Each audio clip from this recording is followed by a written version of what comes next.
Yo, what's up? What's up? What's up? What's going on, everybody? How you doing? Hope you're doing good. They have surgery for that. Do they? Are they gonna lift him? Do a little lift? That's great shit. I hit the microphone. Oh boy. Yo, Austin, what's up, dude? What is going on, man? Speaking of nipples, we started working on the nipple slip with Austin. So not only is there a nipple, there will be a nipple slip. So you better watch out. And maybe the artwork for it will have Janet Jackson on it. We need a lookalike to Janet Jackson for the box. Oh boy. We can have it where her shirt, her whatever you call it, cup comes down, and then it can have a TPK sticker, TPK logo right over it.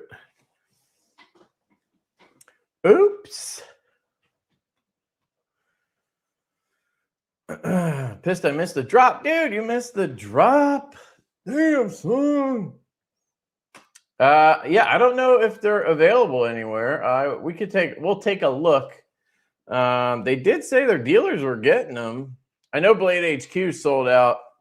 And then Vosteed had some of the all stonewash ones yesterday, so we could check there too if anybody missed out. I don't have any. We don't have any. I kept one of each of the lefties. So this is the one that this is my personal one that I'm keeping. And then the other one I sent to Taylor Hardness to do a HRC test on the LMAX. So when I get that back, if I get that back, because turns out he's left-handed, and I don't know, I think he's really going to like it. So if that's the case, maybe I'll sell it to him. But yeah, that's all I have. So I did ask them if we could get some to sell, but I figured we could sell them at Blade Show, and I just told them we could talk about it after the drop, because I didn't want to take away from the ones that you guys could buy, and I figured there might be some left, just because the way the the market is these days, it's harder to sell knives. So anyway, hope you guys are all doing well. I missed here we go, Paul Mills. Hey, 2 years. Hell yeah, dude. Isn't that crazy? I know. I was outside with the kids today, and my son is 18 months. It's like, damn. Like, I literally blinked, and he's almost 2. I got some of these yarritos at, I don't know where I got it. Where did I get? Costco. They had a variety pack. No, it wasn't Costco. Was it? Yeah, maybe it was Costco.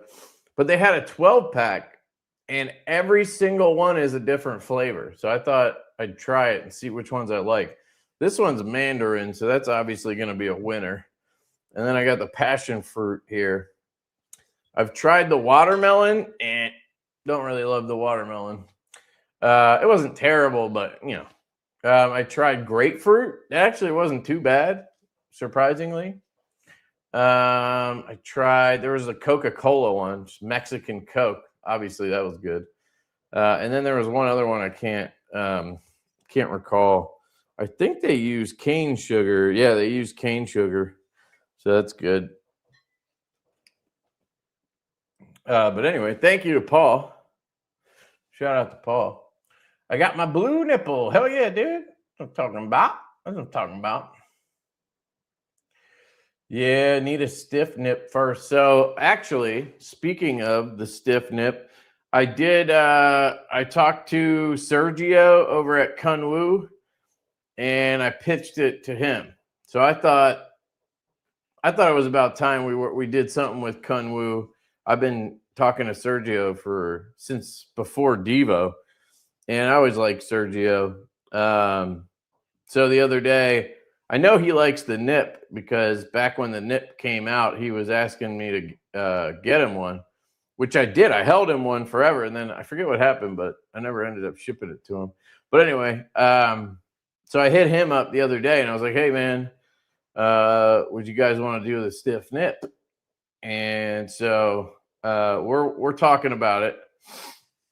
We'll see. The only thing I could see is maybe because we have the slip joint versions with TPK and we have the nipple with Vosteed, and we do the nip, the small one, locking knife ourselves.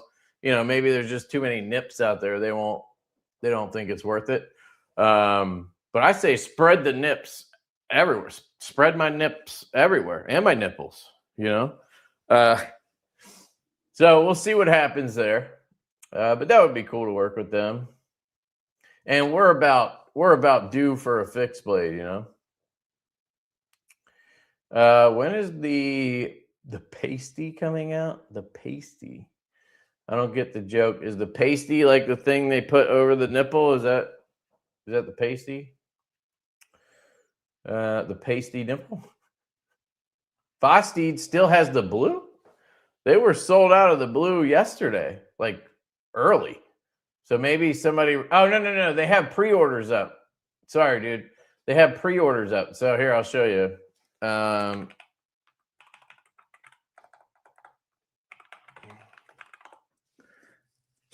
should give you my link. I'll give you guys my link. Oh, it's in the description. It's in the description of the live stream. Vosteed knives. What is their website? Oh, it's just Vosteed.com. Interesting. So here, I watched Metal Complex's video. I watched Casey's video. I watched Stasa's video. I usually don't watch much YouTube anymore. Even like Divo stuff, just hard to find time and or because I live this stuff. But Metal Complex was cracking up over this right here. Take my nipple. I don't even get it. Take my nipple. But they are offering it as a pre-order. So you can pre-order, is it any version? See if you can pre-order a Lefty. That'd be cool. So they're not listing a pre-order for, what is this? This is for the purple nurple, I call it. Just says sold out. So that's interesting. And the brown one, they don't, or the red one, I don't know what to call this. I love it. No lefties. Okay, that sucks. So they're only doing pre-orders right now on the gray one and the blue one. I don't know why. Maybe because they're not coated. Maybe they have some uncoated blades. I don't know. I'd have to ask them why these aren't up for pre-order. But at least you can, you could still try to get in on one. Or you could just wait till there's more. I know that Blade HQ, I think, was sold out of them last time I checked. Nipple. Yeah, they're out of stock on everything. Don't know if White Mountain Knives ever got any. I thought he was getting some. I mean, I literally asked. I asked them if he was getting some. Ooh, what was that? Okay. So he sold out of the nips. He had those for a while, the nip lights. The blue, for some reason, the blue stuck around a little while. But I guess he did not get the the nipple. That's weird.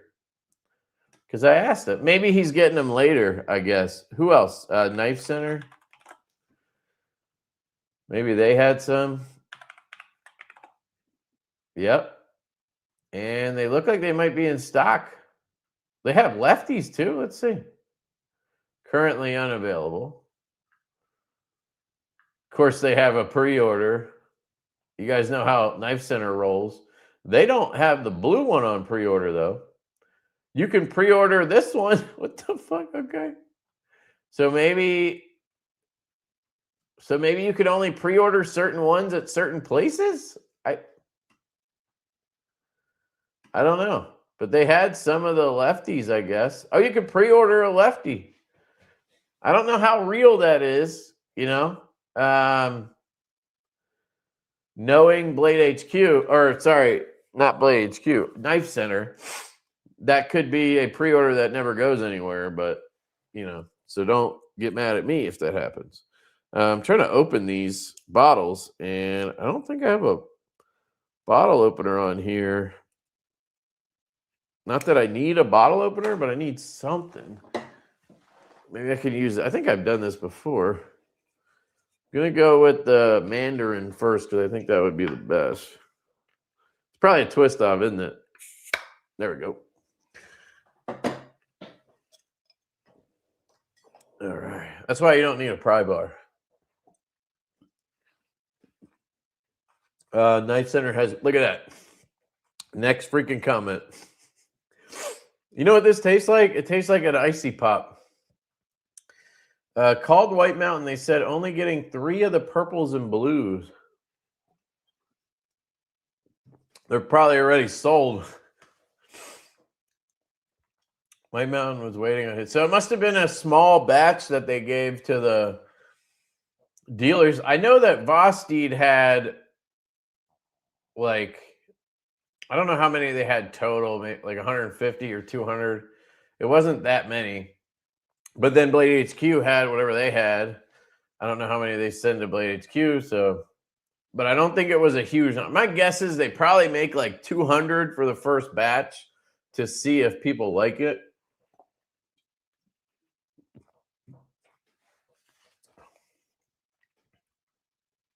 I'm guessing this is a 1 a day done drop. And yeah, I blinked and my oldest turned 21. Damn, son. I mean, if you don't care about how long it takes, you know, I don't think it's going to take like months and months and months. Like, you just pre-order one and there you go. You got it. You know, you just wait for it. But I would, if you can, pre-order from Vosteed unless you really want the versions that Knife Center has. Pineapple is good. Okay. Blade HQ and Knife Center both sold out. Low stock on the blue was satin on Vosteed's website. White Mountain Knives has 2 versions of each knife on the way. 2 versions of each knife on the way? Or you mean 2 of each knife? Yeah, I mean, if I was Vosteed, right? Like if I made my own knives, I think it makes sense to do small batches on the first run. I mean, that is kind of what we do with Divo, not to that extent, but you know, like the small boy that's coming next, we have 1,200 of those, which is outrageous, right? There's going to be small boys everywhere available. But on a knife that we designed for the first time releasing it, like when we did the Fireball the first time, we ordered 300 of them because we don't want to order 500-600 and then people don't like it and we only sell 3 and then we're sitting on 300. Although I'm starting to think we should just order a bunch more and like just sell them to all the different dealers and we'd probably be fine. But we just try to balance that stuff because we want to order the next thing, you know. Which reminds me, don't let me get off this live stream without telling you guys what's next because we are getting the order together for the next model. It took a little bit because we were going to do the NIP. We were going to do another run of the NIP, do a V1.5. But then I decided we should just make it a V2 and go to a linerless construction, make a couple of tweaks and just call it a V2. It's not like wildly different, but it'll be a good upgrade. So we got to wait for prototypes on that. And then we were going to do the Nitro because that was next in line. And Kubi came back with the pricing, and I balked at it. It's just too much. Something about inlays, or I guess different inlays, I don't know, makes it really expensive for Kubi to make, or anybody, I guess. We also got pricing for the hooch, and that was outrageous too. So I think anything that has inlays like that, we're probably just going to move over to Riot, because if it's going to be a $330 knife, I'd rather it be made by Riot. I don't want to sell a $330 Kubi unless it has Zerkatai all over it, right?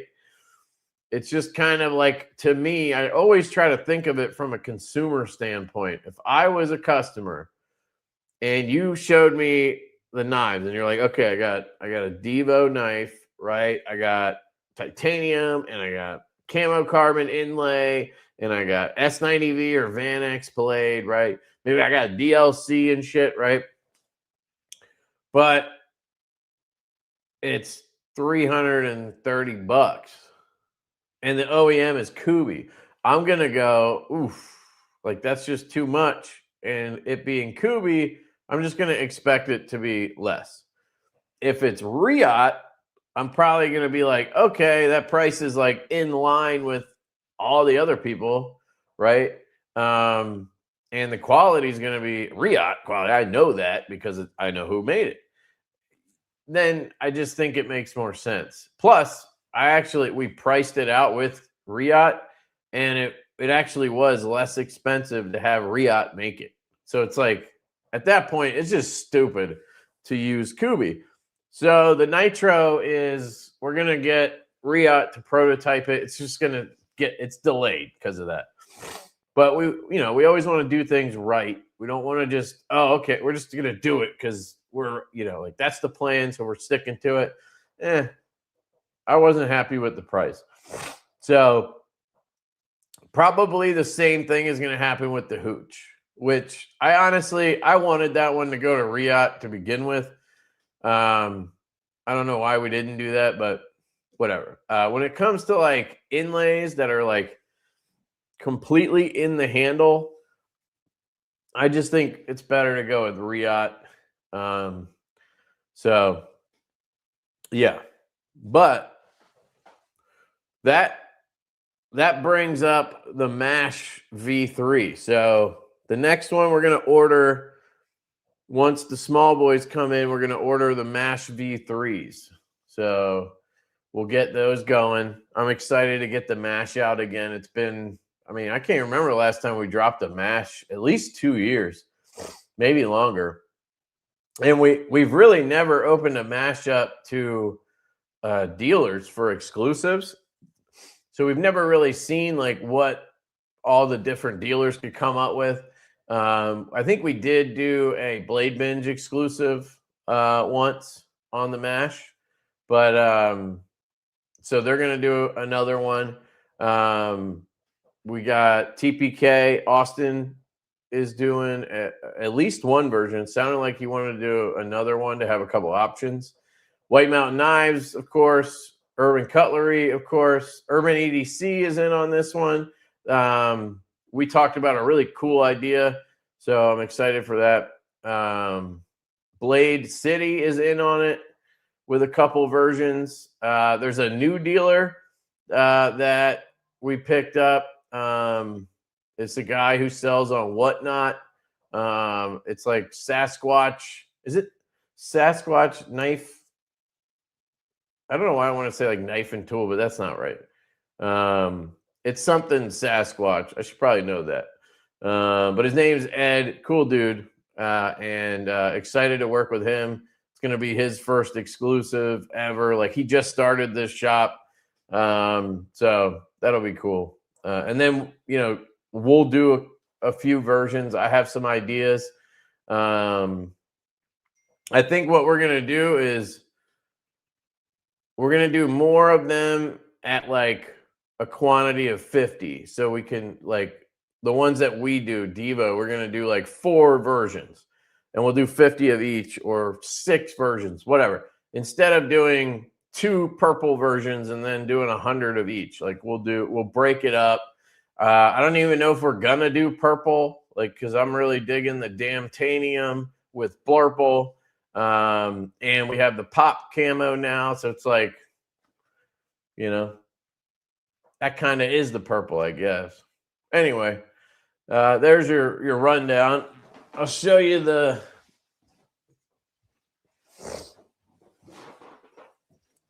prototype. So this is the MASH V3 prototype. There's no pocket clip because I don't know what happened to it. I think I put it on the small boy prototype or the tall boy I put it on some other knife, and then I totally forgot about it, and I think I sold it or gave it away. So there is a milled pocket clip on this knife. It has a flat end to kind of match here. It's reversible. It will come with the milled clip, but you can, obviously it'll come with a wire clip too. You can swap in. It has the exposed liner lock. We're going to change this and we're going to bring it up a little bit. So the exposed portion is going to be a little bit smaller. And the reason for that is for lefties. So like me personally, sometimes I go to flick it and it like really binds up. Because of the placement of this, it like my thumb goes on it. So we want to cut about 1/3 off of this. We'll figure out a way to make it look good and everything. But that's one of the changes. So you have less potential for like a pressure issue. We added the sharpening notch, choil notch here because we had continued issues with plunge grinds on the mash, and there was really no good way to solve it by pulling back. So we just cut a notch in there. I think it looks mean that way. Actually, it looks really cool. We may change the backspacer and make it a little longer or go full length, add a little pig snout here, lanyard. We're going to add a little bit of lock bar access. It's really good already, but I just want to get a little bit more of the meat in there. Maybe add some Vox jimping up here. Probably be a good idea. But just little stuff. But love this knife. It's a really good EDC. You got a hollow ground blade. Really comfortable. It's a good size, 3.3-inch blade. So it's a standard size, 7.5-inch knife. Easy to choke up on.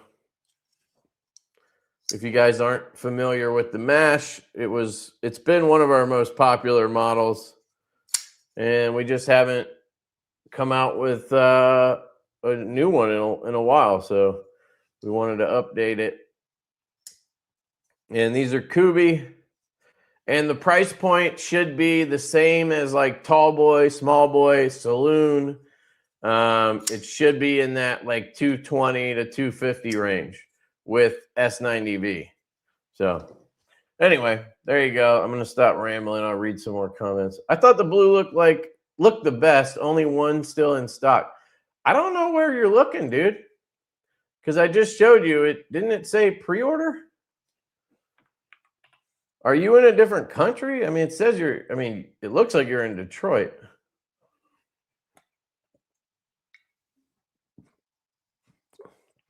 Yeah, dude, it says pre-order.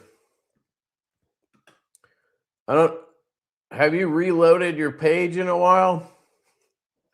Here, I'll show you. Right here, pre-order. I don't know where you're looking at the stock. Are you doing that thing where you add one to cart and then you see if it shows sold out or something?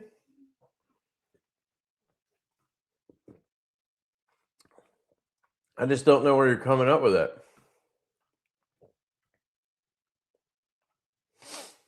Hey, Kev, what's up? What's up, dude? Staten Island Edge. So Snagged a Nipple was wondering, will you be offering anodized clips, pivot collars, and backspacers for it? Thanks. So, Yeah, I've been getting this question. No. So because Vosteed made these, you know, I guess we could have asked them to make kits. I didn't even think about it. I can ask them. In fact, I'll ask them right now, so I don't forget. Maybe they can make some. But what I was recommending to people was that you could hit up some, like if you got the all stonewash one or whatever, because that was all that was left. You could hit up somebody that does anodizing, and they could anodize all the stuff for you. Would basically be the same thing, but let me just. Could you make some anodized hardware sets? Clip collars. What else would you anodize? Clip collars. That's it, right? Oh, backspacer. And backspacer to sell for the nipple. People are asking me a lot for these kits. We usually sell them.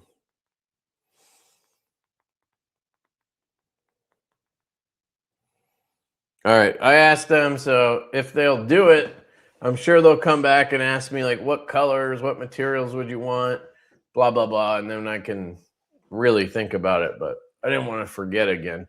So I'm on it, but as of right now, no. Sorry. What? Kevin's live? Yeah, what up, Dirty Dan? What's going on, dude?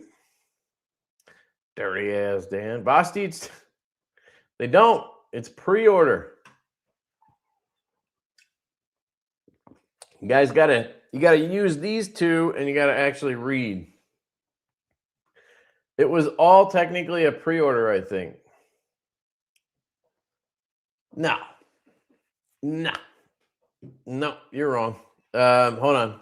You know how I know that? Because I talked to them, and I said, "How did the release go?" Most of the first batch are sold out already. We're open the pre-order already. So what they do is, I guess, I didn't know this, but so they sell whatever they make for the first batch, right? Which again is probably a couple hundred. And then they sell probably 120, 150 on their website, and they give the other, 60, 50 knives out to the dealers that want them, right? And they only have a couple to each dealer because that's all they have at the moment, right? And then once those sell, I guess if they sell fast enough or however what, then they switch it over to a pre-order, and they'll start taking orders for the second batch because now they know, okay, these sold well, we're going to do another batch, right? So now they can start taking pre-orders. But my guess is they probably are going to make, are they going to make different versions in that batch? Like, I don't know. I'll talk to them about all that, but it's definitely not the same thing. The ones that were ordered yesterday, those I'm pretty sure are shipping like right away. Now, I can't tell you if the ones that they're listing as pre-order are shipping on the 28th. That would be like super fast, dude. Does it say that somewhere? Oh, it says he expected to ship on the 28th. If you prefer not to wait, you can purchase it from an... Yeah, all right. So maybe they have other ones. Like maybe they have some that they were still making that... I don't know. That's fucking confusing. I don't know. Now I don't know. I don't know. Maybe you're right. Maybe none of them are shipping till the 28th, but that's... Yeah, it's like 13 days from when people ordered. I don't think that's right. Because, like, mine came from their warehouse and it came right away. The ones they sent me. And they obviously had some to give to Blade HQ because those ship right away, right? Interesting.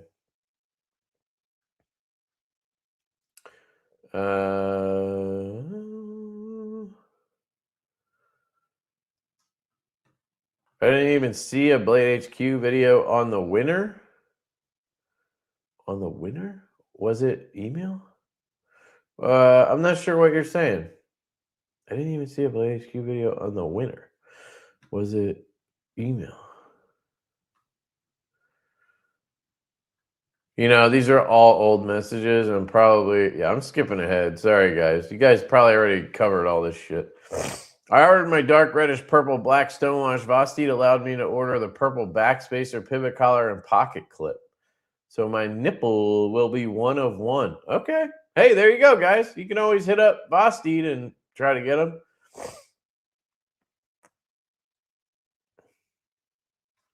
Two of each knife is what they told me. You're talking about White Mountain knives.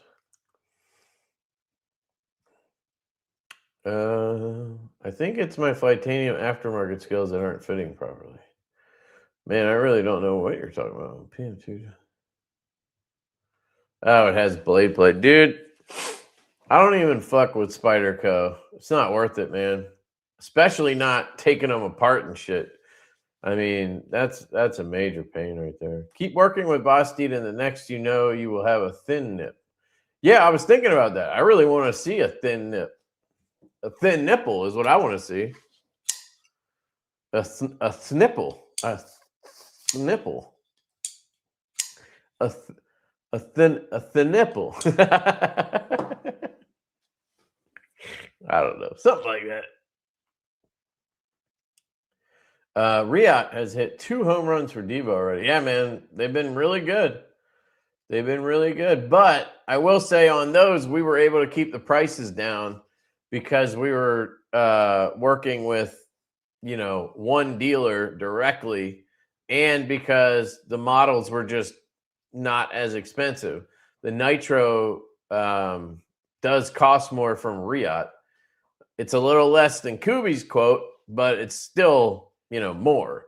But I don't know. I think that knife is easily, I mean, with Riot quality, that thing's going to be easily worth the 300, 330 or whatever we have to charge. So I'm not really that worried about it. My plan with it is to just, we'll bring down the quantity. So instead of ordering 700, 800 or whatever we were going to order of the Nitro, maybe we order 400 or 500, like 500. The dealers will order 50 each instead of 100. And that way, you know, it's not, they don't have as many. They sell them for a little bit more. I'm sure we'll lose the people who don't want to spend more than $250 or whatever on a knife, and it'll kind of even itself out, you know. Sometimes you got to do what you got to do. Like, it's either, so here are the options, right, with the Nitro. The options are we dumb it down, right? So here's the knife. This is the Nitro when I talk about it. This is our collaboration with Niche Designs, Nick Rogers. Really cool guy, good designer. And so this is a hollow ground blade. It's very thin, the blade. I mean, the knife is thin too, but the blade is like really slicey. I love this design. It's just really clean looking, sexy looking. And then the thing that makes it more expensive are these inlays. So these inlays are actually mounted from the inside. They're screwed in from the inside. It's like just a really cool concept he came up with. He did something similar on the Scuffle with Jack Wolf. Those scales were actually mounted from the inside. That's why it was a little bit thicker like that. We didn't have to make it like thick or anything, but they're mounted from the inside. It just looks super clean that way. And because they were triangular, I thought it would be cool to do a triangular pivot. Add some triangles on the clip. I wanted some up on the backspacer too, but I've talked about this. I got outvoted. So anyway, this is the model. And I think if you look at this model, if this was made by Riot, I don't think there's going to be any issue with people paying $325 for it. Because the other option is we dumb it down, right? We get rid of the inlays. Well, I don't want to get rid of the inlays. The inlays are one of the coolest features on this knife. Does it have to have the inlays? No. Maybe we could order some without inlays. Maybe we can split the order up. Maybe they'd be a decent amount less. We'll find out. It also has this dope top flipper, like a binge on it, which is really good. And it has a finger choil. It's a really damn good knife. I love this thing. And it makes like really good sounds. So, yeah. Anyway, that's my spiel on the Nitro. And what was I saying? So the options were to dumb it down and sell it for less, or, you know, make the knife the way we want to make it, but have Riot do it and sell it for a little bit more. So it's basically going to be a premium knife, and that's fine. You know, we can sell a premium knife here and there. It's not like our go-to thing, just because we like to offer stuff at an affordable price.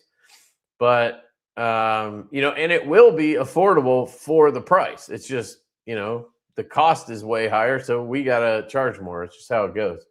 But it's not like, it's not up in like Stout V2 territory. So, yeah. Anyway, and I think we'll switch it up because if we go to Riot, we can, wrong night. We go to Riot, we can get rid of the reversible clip, and we can do a internally mounted clip. So we can make the clip look a little bit cleaner, nicer. And then we can just order lefties, which is awesome, right? So that's a benefit of switching to Riot. You may have already answered this. There are going to be more lefty nipples coming. Yeah, so we talked about it. Pre-order on Vosteed's website, Knife Center's website. And it sounds like they're working on a batch too already. So I have all of the mash knives that came out. Awesome, Ronald. That's sick, dude. Thank you. Well, there's going to be a lot more. I already have like 10 versions locked in from different dealers and ourselves, and we'll probably add a couple more. But I don't want to go crazy on it. When will the driver be back in stock? Is it sold somewhere else? No. So we're working on another batch of those. We actually paid for prototypes of a couple different versions. We're going to try to do aluminum versions to see how they feel, how they look, and the cost comes down quite a bit doing aluminum. I think it'll still be really cool. So that's kind of the plan. So we were going to do some aluminum ones, and then we were going to do a small amount of like exotic ones. That was kind of my plan. And we'll see how it goes. And then we did order, or we planned, or I guess we ordered it already. I think we put the order. Anyway, I paid them for the prototype fee or whatever. We were going to order 5 of each of the original versions, just the bases, so that people who only got the driver could get the base, because there was a lot of people who wanted those. It'll be the updated base that we came up with, which is better, so it's a good thing. But those people will be able to get those. Small boy. Do you have a proto to show? Nope. Somebody talked me out of it. They kept badgering me on the whatnot sale, and I eventually sold it. The real Sasquatch. There you go. The real Sasquatch. And thank you, by the way. 26 months. That's sick, dude. Do some shipwreck. We might. We'll see how the shipwreck does on I think we have it on a couple of things coming up. Now I'm trying to remember actually. Not sure if we have I don't think we have a small boy. Yeah. Blade City has a small boy with shipwreck. So we'll see. We might just run out of like options because I already have an idea for so many different versions. So we'll see if we can squeeze shipwreck in, but we'll try. Mini Buzz, still working on it. Urban Cutlery is the dealer we're working on with that. He wants to get it made here in the States, and he's like adamant about it. So it's just taking a while. He found another OEM recently, so he's trying to work that out. I am trying to pitch the full-size Buzz as a license deal with somebody, but I haven't gotten through yet, so we'll see. Supposed to hear back. If not, I'll probably see if somebody else wants to make it. I want to get the full-size Buzz back out there, but if we do it, it's going to take another year at least. So I was hoping I could get somebody else to do it. Are you going to do integral knife? So yes, I'm a little scared now what the price is going to be because it's with Kubi. And if their price for just having these inlays in there is so much more, God knows what it's going to be for an integral, but we'll see. We have them prototyping already the Fireball integral. We have two versions of the Fireball integral. One of them is titanium with carbon fiber like inlay, and the other one is a full camo carbon integral. So the whole handle is made out of camo carbon. I've never seen anybody do it. I think Reich did a G10 integral. I think I've seen a couple G10 integrals like the Brat and a Reich knife, but I've never seen it done with camo carbon. So we actually sent camo carbon Kubi a like 6-inch block of 80s fat carbon 80s camo carbon that camo carbon made for us that is like half an inch thick. So it's an absolute just fucking block of 80s, and they're using that to make the prototype. So we shall see how it goes. I want to see you play with your nipples. Well, here's one. I can only show you one nipple at a time. YouTube's gonna cut us off because I keep showing my nipples. But here you go. Make sure you give me a super chat for showing my nipples, guys. I want to see if I can trigger the algorithm. Probably shouldn't mess with them after what happened before, but hey. Elite Lurker, what up, dude? The mash blade is looking dope. Thank you. I am 20 minutes behind again. Cool. Are you going to do an integral? I just answered that. I know it was 20 minutes late. I apologize, but I did get to it. Well, China has a fat 50% tariff on the way if they sent it. What are you talking about? 50%. I thought the tariffs got knocked off because of Supreme Court or something. Or are you talking about because Trump was saying if they sent weapons to Iran or something? Is that what you're talking about?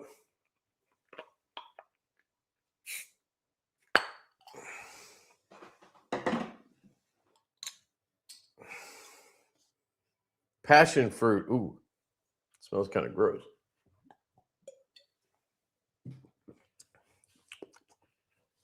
It's all right. I'm in the Detroit area. Maybe that's it. I was looking a couple hours ago. Okay, that's how far behind I am. Let me skip ahead. I will get mine's Monday. I ordered at launch. Okay, there we go. 3 hours. It was only showing the blue, and you could add to cart. Now it's showing blue and Stonewash for pre-order. Well, maybe they still had some of the in-stock Stonewash ones, because I know they had the most of those. And then I think blue was next. So maybe they just ran out of the Stonewash, and that's why it switched over to pre-order. I don't know. I ordered from Blade HQ and got your 10% off and already had an account there. Didn't need a new email. Yeah, maybe, Jim, maybe because you didn't use the code. So, like, maybe it's not off your first order. Maybe it's a one-time use. Like, go back, go to the website now, add something to cart, and put my code in and see if it works. I'm guessing it just works once per email account. Love the shirt. Jonathan Shaw has great designs. Thanks. What's up, Fred? Yeah, I picked this up at Blade Show a couple years ago. I'm a big knife shirt guy or gun shirt guy, so I buy whenever possible. I will buy somebody's shirt. As long as it's like good material. I don't want the cheap shit shirts, but that's all I wear is like brand shirts, stuff like that. First timer here into knives. What's up, bodybuilding life? I bought one oil, Carbon Honey Thin. Okay. How well does this choice go for lube maintenance on knives, or do I need more? So, first, bodybuilding life, if you're still here, sorry, it's been like 15 minutes. You made a good choice. Carbon Honey is my favorite oil choice. Now, what I recommend to people for knife disassembly is if you're going to get one oil, I would get the medium Carbon Honey. However, the thin is very close. Like if you actually compare them, let me see if I can show you guys. If you actually compare the lubricity, they are very similar. Like the medium is just a little bit more viscous. But I have noticed that the thin does, it seems like kind of wears off of stuff a little bit quicker, and the medium holds a little bit better. Not the end of the world. This is like in a perfect world. If you didn't buy anything yet, I would say get the medium, but you already bought the thin, so just roll with that. If you're only going to use one oil because you're trying to save money, just use that on everything. If you want the best, like what do you recommend, Kev? Like what's the best? I would tell you, you want to get the medium and then you want to get the thick. You want to get both of these, okay? Medium and thick. And then I would get the ones with no scent. I love that Carbon Honey offers the option. So they have a scent and a no scent version. I just noticed there's some kind of like shit at the bottom. Maybe the bottom layer of it is like stuck in there or something. It's weird. Or it's just white shit down there. I don't know. Anyway, what you want to do is you use the medium on the bearings. So the way I do it, all you got to do is just watch one of my disassembly videos. So if you go to my playlists and go to disassembly videos, just watch any of the disassembly videos in the last year and you'll see the Carbon Honey. But I take the oil, I put some on my finger and I rub it in, and then I grab the bearing and I roll it like this. And then I flip it over and I do the same thing. I do that so that the bearing is coated in the oil, but I don't have to pour the oil all over my knife, because what happens is you put too much, or you get a little bit here, you get a little bit there, or you put the bearing in, and then when you put the knife together, it squeezes the oil out and it runs out.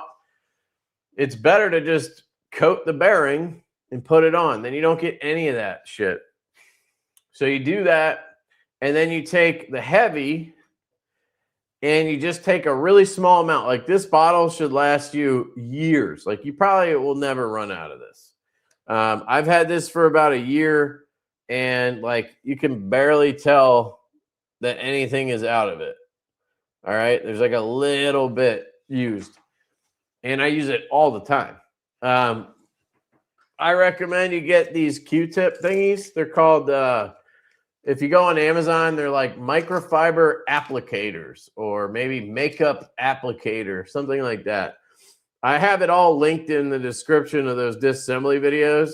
At the bottom, I have all my disassembly tools. These are from a company on Amazon, La Mier. I like these tubes. But you can get 100 packs, 50, 500 packs, 1,000 packs, and they're like $10 for 1,000. Like, it's super cheap. You can get them at KPL, but don't spend them. It's like for no reason. But anyway, you can get them out of here. And then I literally just put enough to coat the head of this. I always tell people to get the 2.5 millimeter ones. Don't get the tiny ones, because they're useless except for like really rare occasions. But so like, I'll take the heavy and I'll put it on this, on the head of this, like that, like just enough to get it on there. And then you put it on the detent track. So you just want to start at the detent hole and then go down the track. Or you could just put put a little dot at the detent track if you don't want to deal with the Q-tips. And that's really it. Then you just put the knife back together. The only thing I recommend is, after you put it together, I would use Loctite. So the best stuff to get is at OrionKnives.com. If you go to OrionKnives.com, they sell these, and it comes with a little needle on it. And it's Vibratite 122, which is oil tolerant. That's the key. You want the oil tolerant Vibratite 122, because a lot of times there's oil in the pivot. No matter how much you clean it, you get oil in there or whatever, and it won't cure. It's so frustrating. You want to use this stuff. And then you want to let it sit overnight, at least, after you do it. And you just need a little bit on your pivot screw. But anyway, after you assemble it and stuff, I always flick it a bunch of times, and then throughout the next day or two, you want to just clean the blade tang. So that spot right there on the blade where it contacts the lock. So like, when this opens, that part comes around, goes under, and it locks up with the blade, or the frame lock. So that lock bar is locking up on that spot. If I close it now, that spot comes back around right here. And you'll get transfer. So like, it's a metal on metal contact, right? Lock bar, this is the blade tang, this is the lock bar. It's metal on metal. So what your carbon honey does is, any of the material that comes off of that, because metal on metal, you're going to get tiny little shavings, debris, whatever. The carbon honey is picking that up, and it's putting it into suspension. So you're not getting grinding all the time, right? It's keeping it smooth. And then it kind of like gets deposited on the blade tang, and you'll see like black shit on your blade tang.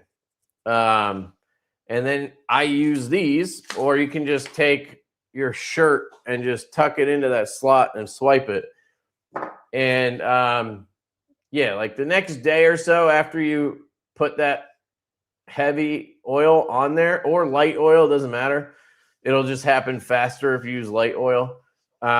You'll get that black shit on there from the contact, especially if it's a new knife.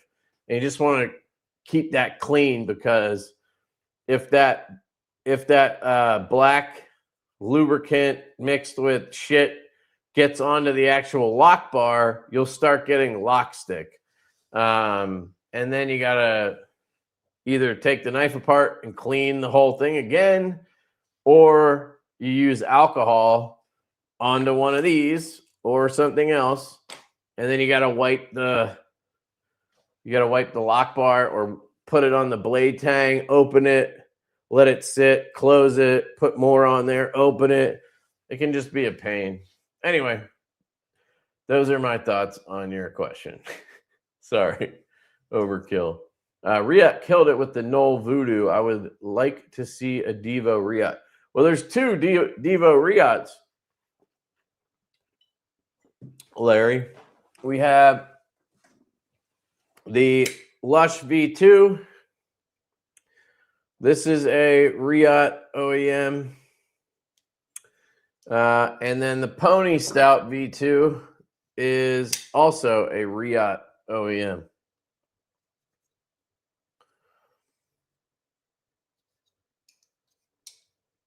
And now we're working on the Nitro. We're working on the Tallboy V2. We're working on the full Stout. So we're doing a 3.5-inch Stout. It's going to be more like this construction, 3.5-inch version of the Stout. And we did switch it up, though. It's going to have sick inlays on it. I'll show you. Colin sent me the rendering. This is like, we're literally in the middle of the design portion, but we changed up the blade shape just a little bit, because I always felt like the full size Stout was a little bit too much like it's like a toucan blade, like the harpoon and the rounded thing just kind of makes it look a little comical.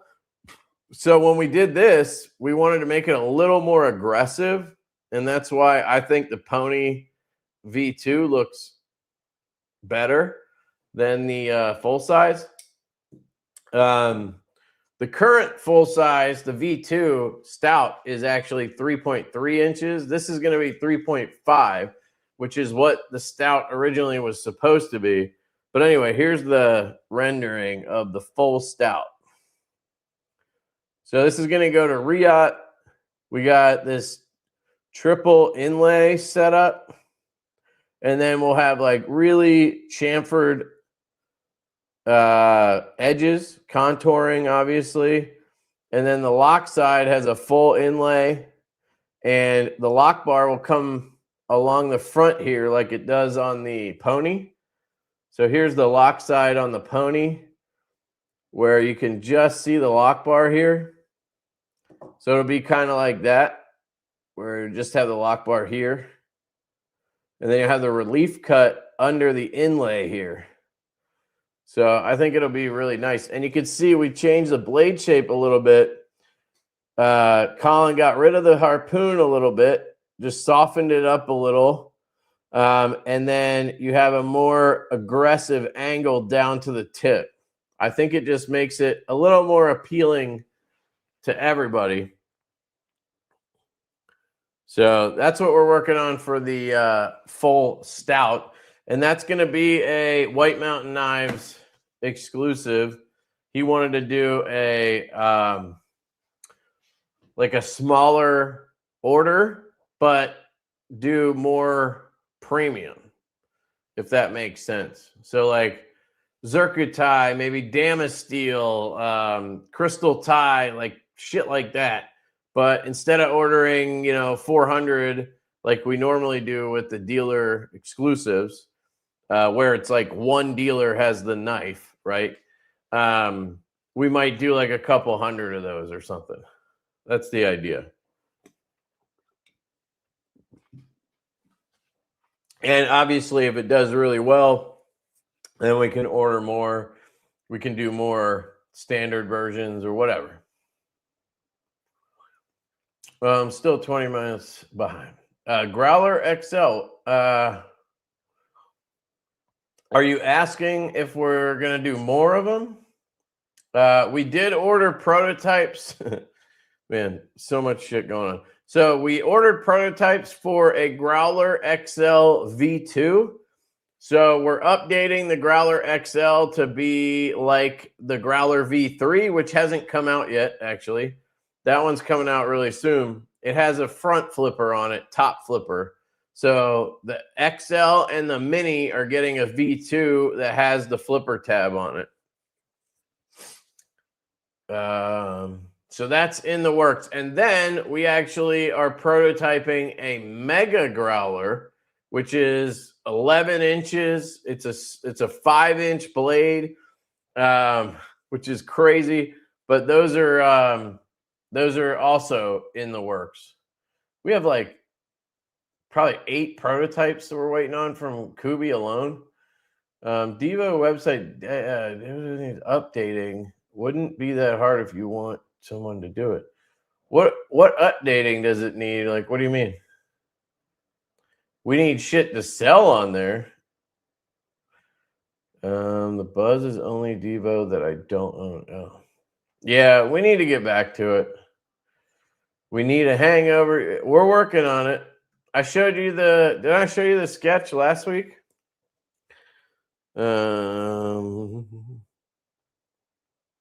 So I actually drew this sketch. I haven't drawn a knife in a long time.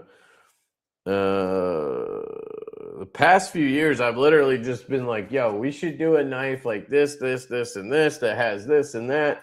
And then Colin will put something together, and then we'll go from there and tweak it the rest of the way. Or he'll bring me something that he's like, hey, I've been working on this. But I haven't really sketched anything since like the Lush Barley, that model. So this is what I'm calling the hangover. The plan is for it to have, this is terrible, by the way. It's not supposed to be good. This is what I give to Colin, and then he makes it real. So, I know it's terrible. But anyway, the idea is it's going to be a coffin handle, top flipper design. So think binge, right? Think this flipper tab, right? Probably the micro flipper as well on the back. So you get the little flipper tab back there. And you get the top flipper, right? But it's a coffin shaped handle. And then instead of being a straight edge, it's going to be straight and then come down a little bit, and it'll be a hawk bill, and it'll be the hangover. So basically it'll be our take on a coffin handle knife, but it'll also happen to be a hawk bill.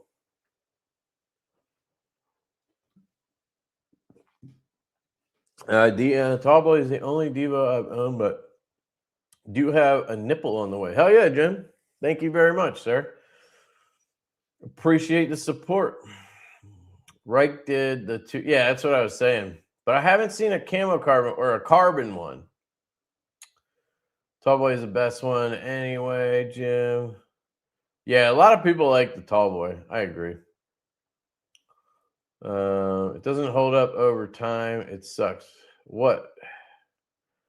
The G10 Integral doesn't hold up?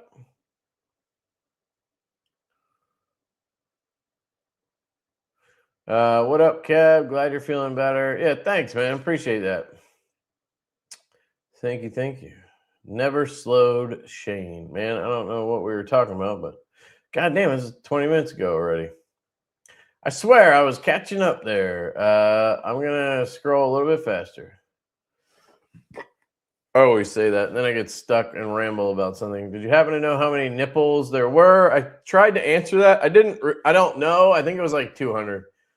Didn't know your code worked at Blade HQ. So funny story. They emailed me yesterday afternoon and were like, hey, we have this exclusive code for you. I'm sure they emailed a bunch of affiliates, but they were like, you can offer this 10% off first order thing for your viewers. And I was like, fuck, you guys have the nipple. I'm going to tell people right now. Because they were like, let us know when you tell people. And I was like, well, I'm telling people now. And I made a short. So whenever I made that story or short or whatever yesterday, that was literally 5 minutes after I heard about it. So, yeah, I just got the code.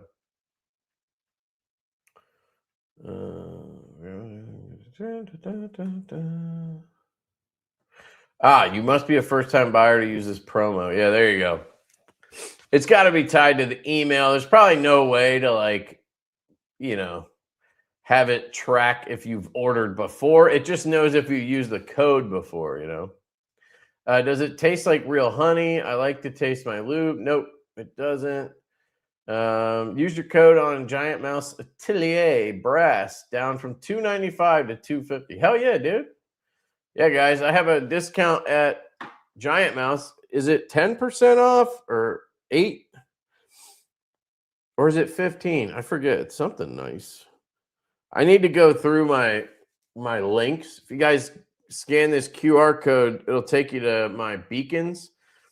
I got to update those links. I realized I was using bad links for a bunch of stuff, like old links that weren't working anymore. Giant Mouse. I know it's right here somewhere. So it's 15% off, apparently. Code LeftyEDC. So if you use LeftyEDC at Giant Mouse, 15%. I mean, that's a freaking chunk, dude. I probably could have done the math there. 29 down to, or 295 down to 250. So that's $45. I mean, that's a chunk. Apparently that's 15%. Okay. Oh yeah, I could have told you that. Because if you see this, guys, this is called math. 295, right? What's 10% of that? 29.50. All right, so let's say you have 30, and you get half of that is 15. So now you take 15%. You got 30 plus another 15. You got 45, you know, minus the whatever cents.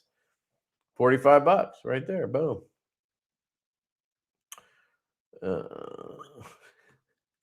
I know that's dumb, but I used to work at, when I was in high school, college, I worked at Bed Bath & Beyond for a while. And if you guys have ever been to Bed Bath & Beyond, they had these, I don't know if they still do it, but they had these 20% coupons all the time, right? So people would come in with these 20% coupons literally constantly. And I had to always figure out what 20% would be because people would ask, you know, they're like, oh, I want to get this coffee maker, but, you know, and I'd be like, oh, I think I might have a 20% coupon laying around. I can hook you up. And I would always have to figure it out. And the way I did it, which I found like an easy way to calculate 20% off, I would just take the number and I would double it. And then I would move the decimal point. And that would tell you how much 20% is. So like if you have like 10, right? Something's $10. You double it, that's 20. And then you move the decimal point back one, $2. So 20% of 10, $2. That's how I always did it. So I wouldn't have to like, you know, use a calculator because other people would like, they'd have to go to like the computer and use a calculator or, you know, try to figure it out that way. And I'm just like, listen, double it and move the decimal, baby. Next paycheck is going to be $800, and I'm going to buy a land Sabenza and gift it to a friend that doesn't know you yet. Dude, that's crazy. That's crazy. How much is that Sabenza, dude? You might want to like save your paycheck. Do you have a savings account or anything? You could put it in there. You have like a retirement. You got, I don't know how old you are. Maybe you're retired. No, 1990. I know you're not. You're 35.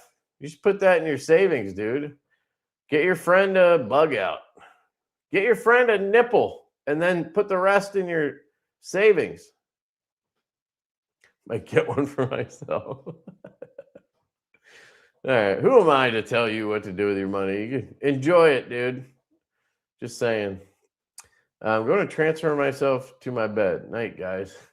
Awesome, Jim. Good seeing you, man. Thanks for stopping by. Kev Smith, what up, dude? It's cracking, man. Kelly's Mishmash. I missed you earlier. Shout out to Kelly's Mishmash. Cliff, what up, Cliff? What's going on? Let's see. Who else? Rolf, what up, Rolf? What's going on, dude? Look at all these channel members. If you guys want to be cool like them, you should be a channel member. I think it's only $2. It doesn't cost you an arm and a leg, just an arm. $2 arm.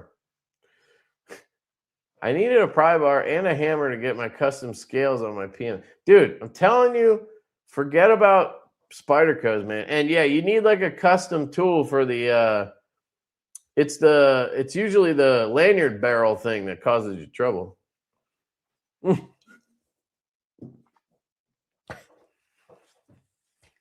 I almost just spit up, dude. I look, his next comment, that stupid lanyard tube is ass.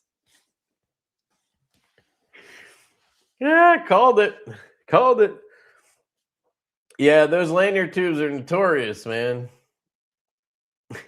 So funny. That cracks me up. Oh, we got a new member, Neil McKenzie, in the house. Thanks, Neil. Appreciate you, man. The blade shape on the new Stout looks way better. I agree. The original was a little goofy. Yeah, see?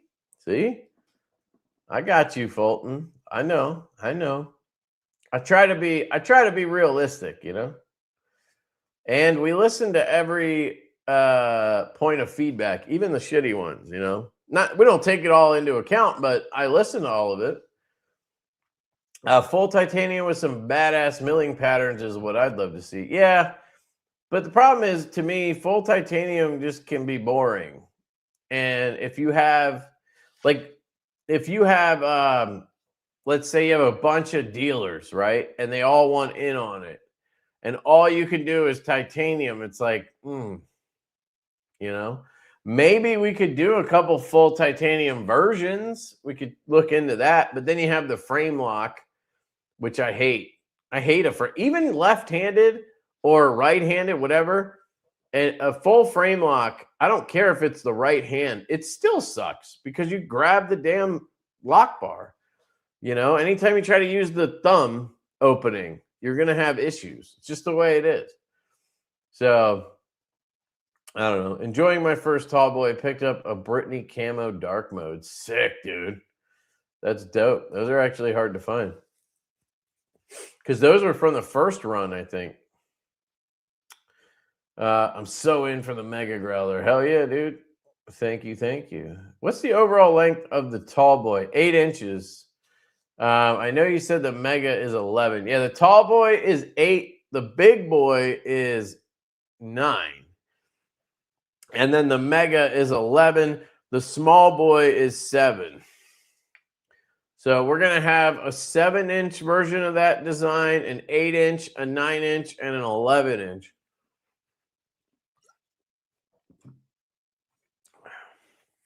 Which is kind of crazy, actually. And I guess we're going to have the same thing for the Growler. Because we have a mini, right? And then we have the regular, and then we have the XL, and then we have the Mega. I had enough hangovers when I was young. Yep, me too, man. I know how it goes.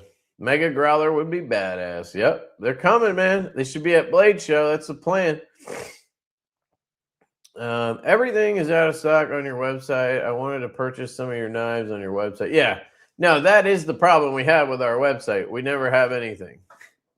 We had saloons for a while. We do have some t-shirts and stuff, hardware and stuff like that on there, but we don't have any knives in stock because, well, we sold them all. And then we work with a lot of dealers. So like you can get a lot of our knives. They're just not available on our website at the current moment. So we need to figure out a way to maybe have a dealer page that has like links to all the knives or something. That's something we should put together. Let me actually.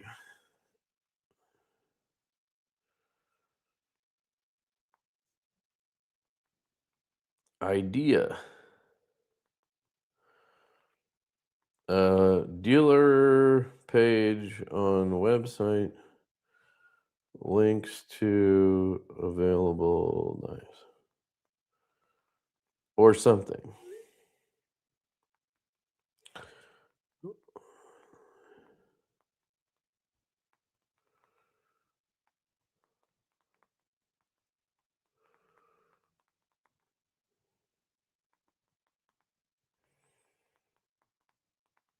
And nothing is.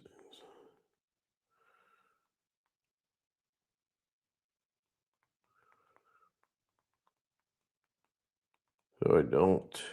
Sorry, don't forget. If I don't message myself or whoever right away, I forget shit. So I sent a message to Colin that we should work on the website and something. So we should get something done there, whether it's a dealer page or something. Yeah.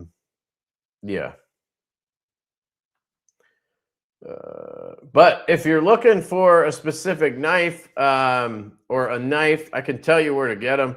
I mean, TPK, so traditional pocket knives, they have, I'll show you actually. Let's go through it. Shit. So I have links to all these places too, which I can share with you. Let me grab that one. So here's what I'll do. I'll go to the website and then I'll give you the link. And this is what we can do on our website. You know what? Probably should do that. And then if I have affiliate links, shit, I can just link those on the website. Boom. All right, so I put a link to this one. This is TPK. They're a really good dealer of ours. Austin's a great dude. And yeah, you can check them out. You can always try the code Lefty, Lefty10 on his website. You might find, does he have like a dealer thing? Oh yeah, look at that.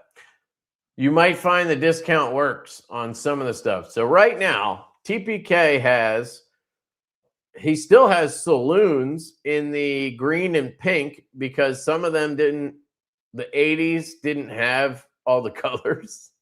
I still feel bad about that. They basically just look like watermelon sugar. So he sold them as that. So those are actually available, which is kind of surprising, honestly. I don't know if people know that it's available because it's dead sexy. Even with the green and pink, I mean, it still looks good. Look at this shit.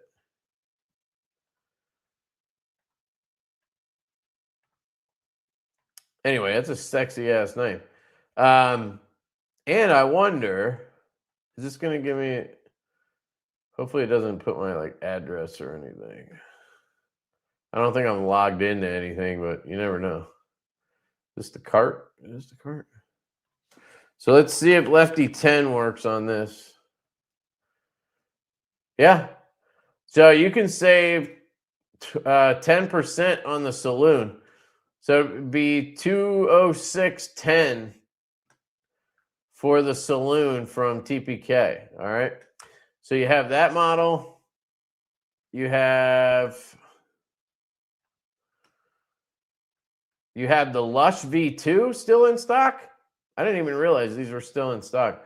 You can't have many of them. He's got 80s and he's got the Wakanda Forever. And these are in Vanex Super Clean. So you have Vanex Super Clean. And let's find out if it works on this. Probably not on this one.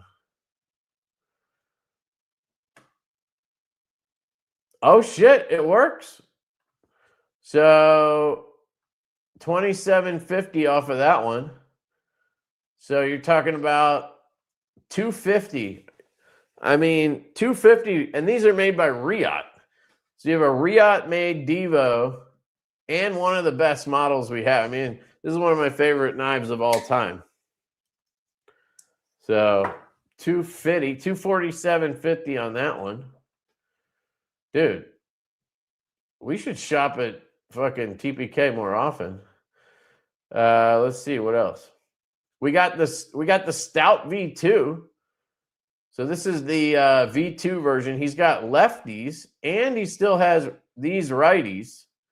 He's out of the 80s in the righty, but you got watermelon sugar and you got dark matter glow.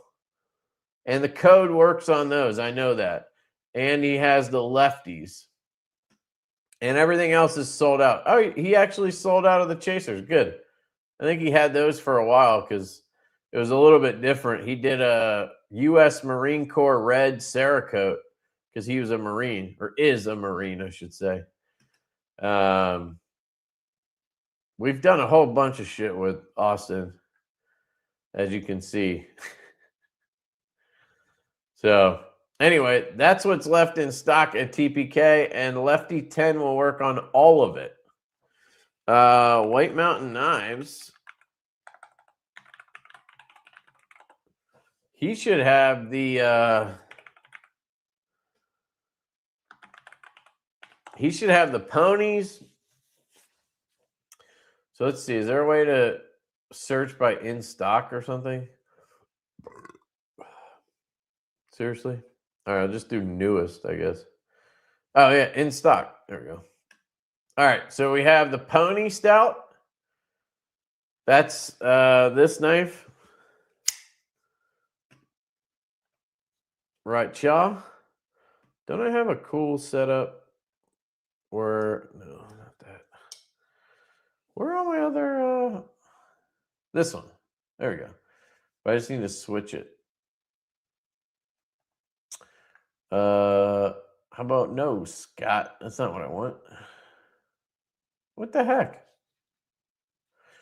All right, I'm just going to go back to this. He's got the ponies. He's got all the versions of the ponies in right-handed. All the lefties are sold out, but look at that. How are there like that? No, there is a left-handed version. There's an 80s left-handed version. And then all the righties are in stock, I think. Yeah, okay. So he's still got ponies, for sure, which is cool. Oh, there's this lefty, too. So you got options. And then there's the G10 Growler XL. By the way, this is the reason we probably won't do a budget version of stuff anymore, because nobody bought it. This was the cheapest one.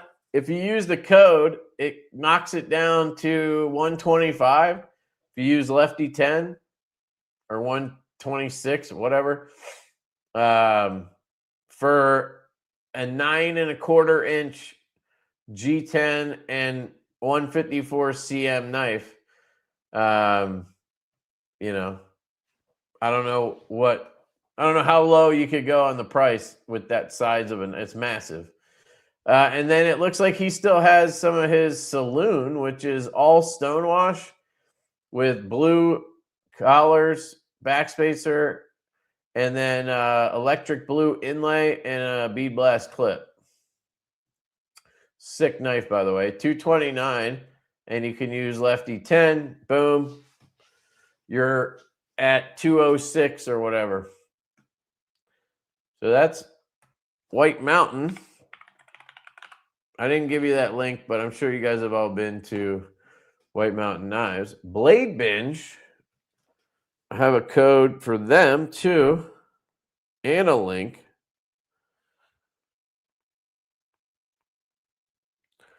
Where is it? Blade Binge. Ah! I got a Tiddly link for them. Tiddlywinks. All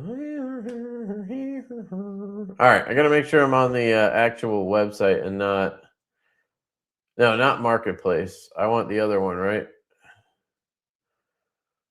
What's it? Isn't one's like the Marketplace and one is like the regular? Let's just see. Divo Knives. Oops. Yeah, so this is the secondary market. If you need a Divo that you can't get anywhere else, you can buy it on TPK. Oh, look at that Anno. Interesting. Somebody did some Anno on that shit. Ooh, look at that. That's a prototype from Best Tech, I think. That. I don't think that's Remit, dog. Actually, it could be. Hold on, let me look at it. Oh my god, this is the sticker I slapped on that box. I think I sold this during a Whatnot stream. I think it is Remit. Yeah, it has the freaking Remit pivot, so it definitely is. They're actually making this knife now. It's a licensed project with them now, so it should be pretty sweet. But anyway, $295 on that. Oh yeah, from Lefty's Whatnot. There you go. What else we got? A bunch of Freyden locks. I wonder if they're selling those on their own site or on Blade Binge. There's a bunch of Divos, man. This is a rare one. Two-tone tuxedo V2. There weren't many of those. All right. This is not where I wanted to go, though. I wanted to go to... So maybe I did want to go to the marketplace. To me, marketplace sounds more like... So this is the... Hey, look, on the Edge EDC, guys. He might be in the live stream. You guys want to buy some of his stuff? You should. He's got a nice Gavco Leopard. He's got the CMB Brave Man. I've never even seen that. He's got a Wii Kyklos and the Avid 2. That's a really good knife, by the way. Oh, that's not his, sorry. Yeah, I don't know. Blade Binge, their website's a little confusing now that I'm telling you, because where's their like regular website? How do you get there? I must be missing it. Shop Marketplace, Grails, EDC. So is that where I'm going? Grails or something? Buyer's Guide, Help Center, Seller Welcome Center, Shop by Brand, General Info.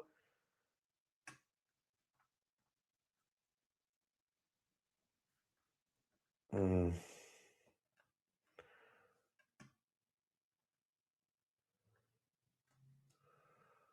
they have NAFs? What the fuck? Oh, it's like advertising. Interesting. You can pay for advertising on their website. I had no idea. It takes you to NAF's website. So as far as I can tell, this is not their regular website. Okay, I can't find it. So maybe I'm a dummy. I think it has a different link, actually. Let me just try this because I gave you guys a link. Let me use my own link. There we go. So it's actually bladebingshop.com. I don't know why that seems way harder to find for me, but hey. So dark mode, collabs, let's see. Big Idea Designs. Nope, fuck those guys. Saloon. So you have the DLC dark mode Saloon for $239. Don't know if the code would work. These are all sold out, so damn. Dark modes are doing well, man. They got the Tornado, if you want the Tempest Tornado. And then they have some NAFs, Vero stuff. But here's the Saloon. This is a sick version, by the way. This is DLC. And then,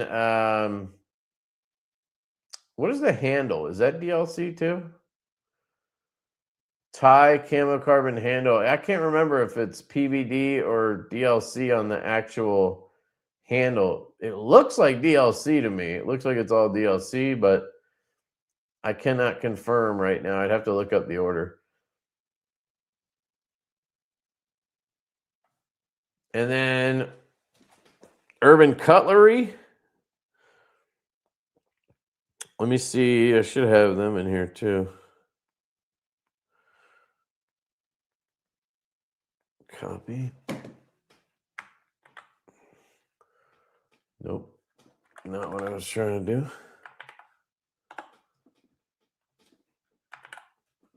We got to back up there, Kev.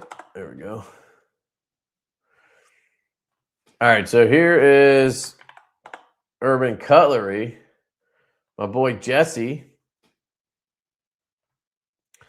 We got to see what he's got. Exclusives. There's the Saloon. Oh, shit. They're all sold out. Fuck yeah, dude. So these were sick, though. I mean, $250 for these was insane. The one with Zircuti was $325, yeah, because it had Zircuti backspacer, clip, and pivot collars. And then it had a DLC polish M390 blade. And then this one was the same, except instead of Zircuti, it was polished DLC collars, backspacer, and clip, and it was $250. And look at that, you can have Skiffs with it. I don't know if they install it, but it's still really cool that you can buy Skiffs with it. We should start doing that. It's smart. But yeah, these were sick. And he did the same exact versions on the he did the same versions on the small boy. So the small boys will be the same, which will be dope. Anyway, hopefully that answers your question. Stevie, 53 months, dude. That's insane.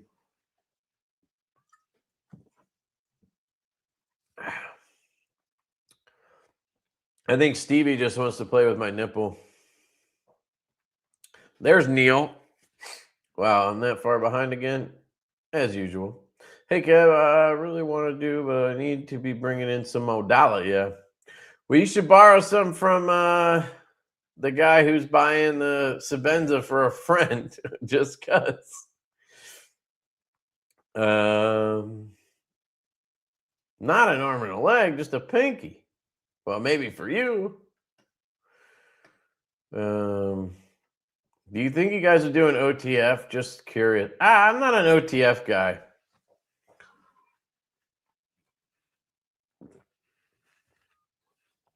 I own one OTF, and it is this. It is this axial OTF. And to be honest, as much as I love this, it's fantastic. They make great shit. I just don't carry OTFs. I like flicking a knife, you know. These are great. I would have sold this by now on a Whatnot stream, but you can't sell automatics. So that's the only reason it's still here. Which reminds me, guys, I found some cool shit that I'm going to sell on the next one. It'll be a while. It'll be next month or whatever. But I found some big-ass knives that I've had forever and I forgot about. So I have this one from Odin Wolf. This one's pretty cheap. It's D2, but I just love the design. It looks like a gladius. I think it's actually like a Greek short sword, like something you would have seen. Like, what's that movie with Brad Pitt where he plays Achilles? I love that movie about the Trojan War. But like that's what those guys were rocking, you know. But I love that shit. But I had that in my closet in a plastic bin. I forgot they were in there. And then I have a couple from Hoback. Some of you guys might remember these from when I got them. So this is a Hoback. I think it's called The Way. And it's The Way Machete. It's got a micarta handle. It's 14C28N. And it's just a big-ass machete. It has been used like once. Brent was over one day, Backpack B, my boy Brent, and we chopped the watermelon up We had some fun and just like slashed at a watermelon. But that's the way. Or it could be the path. I forget. It's one of those two. There's like two different ones that look identical to me. And then, last but not least, there's the, I forget what this thing's called. It's like the Quaking short sword or something. Let's see if I can get it out. There we go. Check this thing out. It's like a Quaking samurai sword. And it has these red, I think it's some kind of micarta. Maybe it's G10. It's very cool looking. You can almost get two hands on this little, it's very sharp. Blackwash blade. This one is 154 cm. And I think these were like right around the time where Hoback, where we found out that he wasn't actually making shit or all of his stuff, if anything. And I think I don't know if these were listed as made in America at one point or something, but pretty sure they were made by Kubi, Best Tech, Wii, one of those. But that's that one. I forget the name of this, but it's based off that Quaking design. So those will be in my next Whatnot sale. And I also found this pouch. I don't know where I got this. I think it's like Alpaca or something. Is that the name of the brand? Yeah, Alpaca. I don't think it's like worth much, but it was in that bin. I never used it, I guess. Just a cool, like, I think it was called a tech pouch. It's got the waterproof zippers.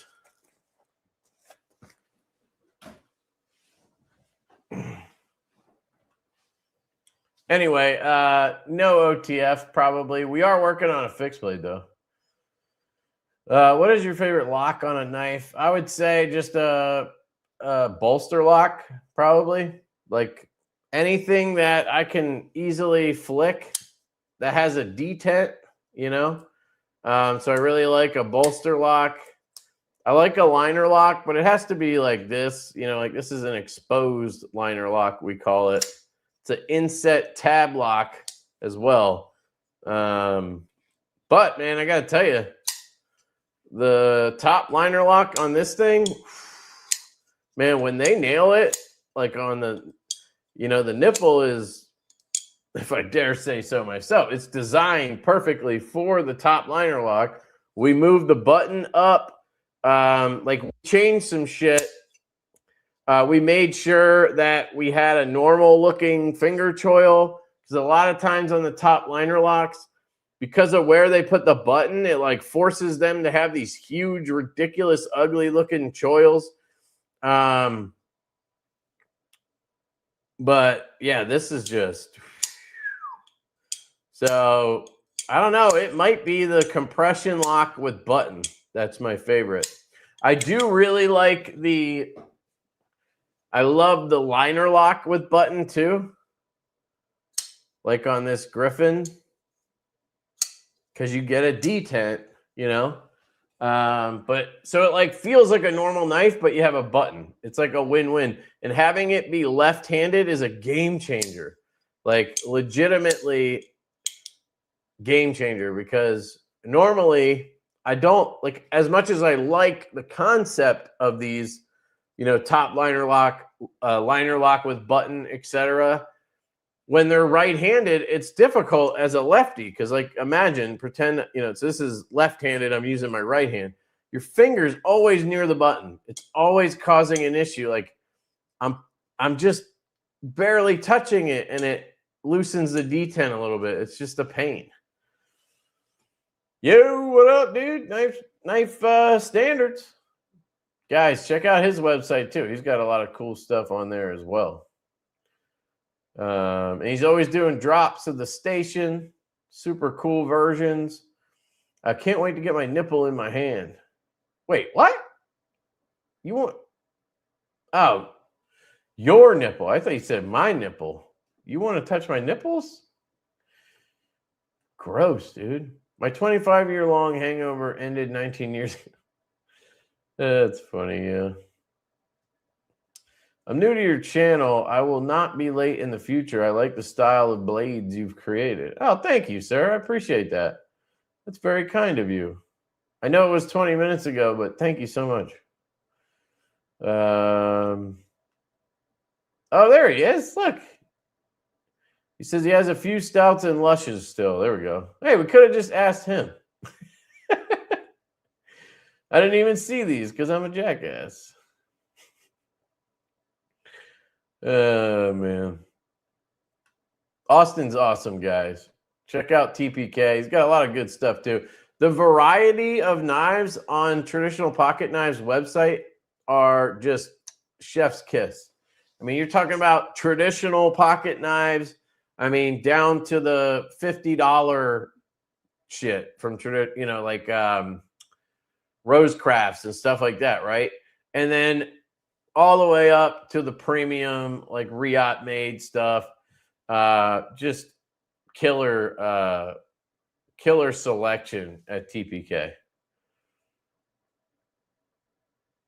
And I'm not just saying that because he was here, because I didn't even know he was still here. Oh yeah, I don't want to leave out Friedenlock. They had the saloon as well. They had a really cool version of the saloon, actually. Let me show you.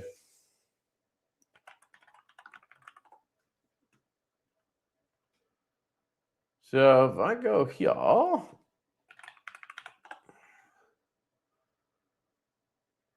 try again. Go to shop online, I guess. So what happens when you have too many websites? So here, I'll share it with you guys. So they have this version of the saloon. Yeah, it's still available. They still have 14 of them. Well, they are a smaller shop, so I guess it takes longer to sell. So, but check this out. It has twill carbon fiber, right? Silver twill, and then dark blasted scales, felt satin blade, and then like blue polished blue anodized titanium hardware. Yeah, that thing is sexy. When they first told me that version, I was like, are you sure you want to do that? You know, like, I don't know if that's going to make sense. And they were like, yeah, we want to do it. And I was like, all right. And then we got them, and I was like, oh, shit, that actually looks really good. So I really like that. That's one, if you like different stuff, you're not going to have another knife like it, you know. I've never seen that combination of materials. So worth checking out. Look at that. Divo knives right there, baby. Look at that. Oh, they got a little bit of Stout V2 action. That might be my bad. Or maybe that's like one of their personal ones. I don't know. I don't know if we sold them one at Blade Show on accident. Because those are TPK exclusive. I think actually I remember that now. And I'm pretty sure I messaged Austin after and just told him, and he didn't care because it was like one knife or whatever. But sometimes we have shit at Blade Show, and then dealers come by at the end of Blade Show, or like, you know, they'll come by during the show and they're like, hey, I'll be back and see what you have or whatever. And they want to buy, you know, whatever we have. And sometimes I forget, like, this knife or that knife is an exclusive at a dealer, and I sell it to somebody, and then I'm like, fuck, that's actually that's a dealer exclusive.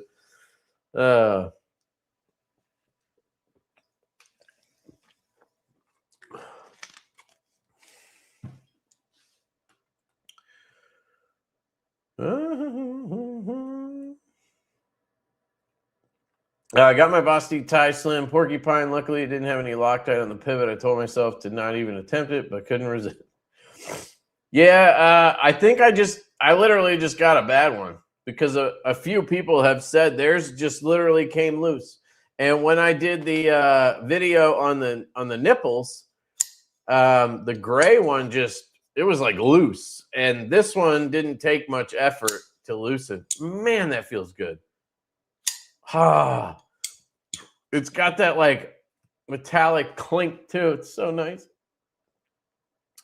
Wolfpack, what's up? Just ran into your Sharps Bros Echelon grip video because I just got mine.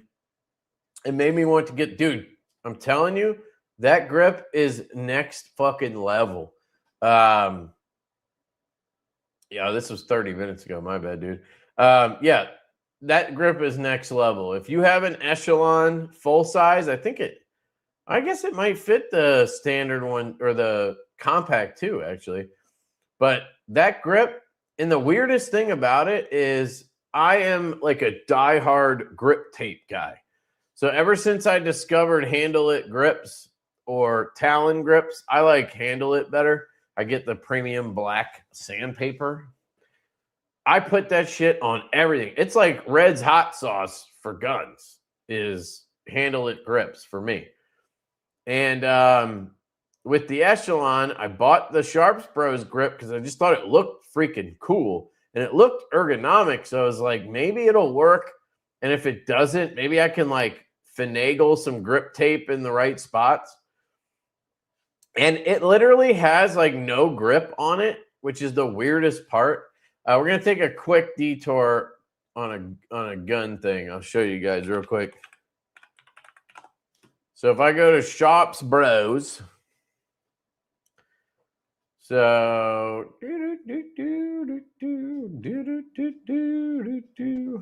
this is Sharps Bros. They make like chassis and stuff like that. They make some AR parts. I actually have one of their handguards. But where is it?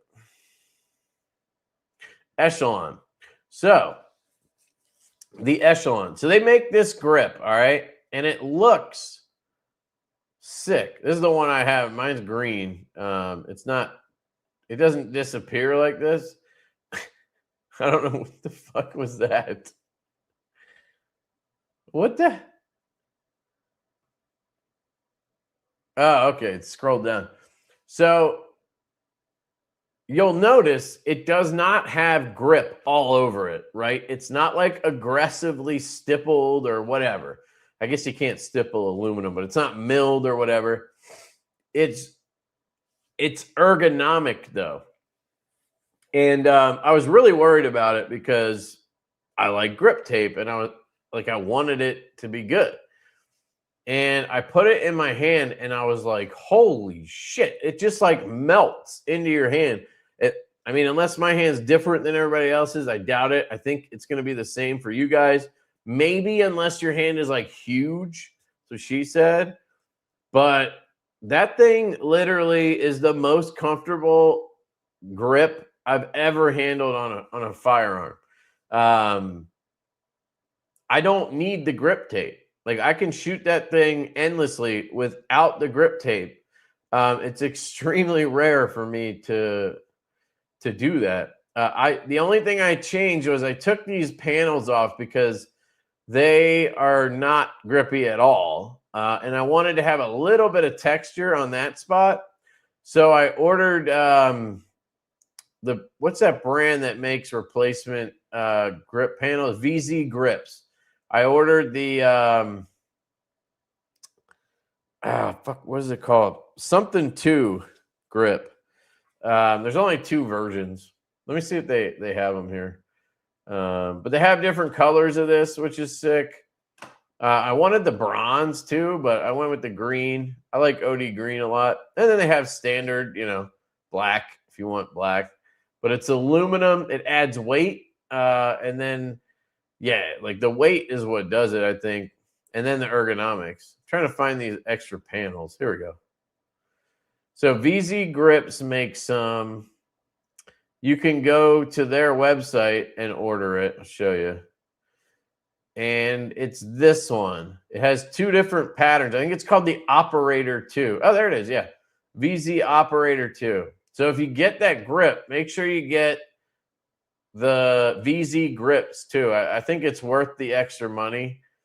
And then you get a little bit you get that grip on the sides, which I think helps a lot. But yeah, that thing is absolutely gnarly. Love it.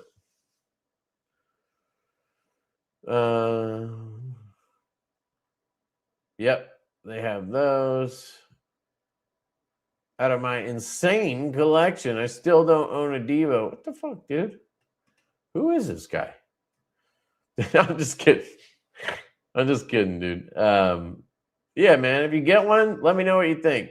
I think you'll enjoy a Divo. All right. I apologize to anybody, but I'm skipping ahead so that I can get caught up. I feel bad, but I want to catch new member, Lion, not a sheep. Hell yeah, dude. I'm all about them lions. What the fuck? Give me the fireworks, dog. Thank you. Shout out to Lion, not a sheep. Appreciate you, man. Figured I'd jump in for a second, become a member, and show some support. Fuck yeah, dude. Thank you. Thank you very much. I appreciate you. I like the looks of the Odin Wolf Rolf. I don't know. I've never seen that one. I have a Kershaw machete, and it's badass. Still holds up after years of abuse. And it's Red's colorway. Yeah, sure. Yes, it is. Let's see. Hey, Kev. Quick question. I asked earlier, but I had to step away. Will you be offering it? No. But I did message. You probably stepped away again. I messaged Vosteed and asked them if they would do it. So we'll see. Apparently, somebody did message them and they got a kit. So you could always ask. Or they were going to switch the hardware on their knife or something. So it's worth a shot.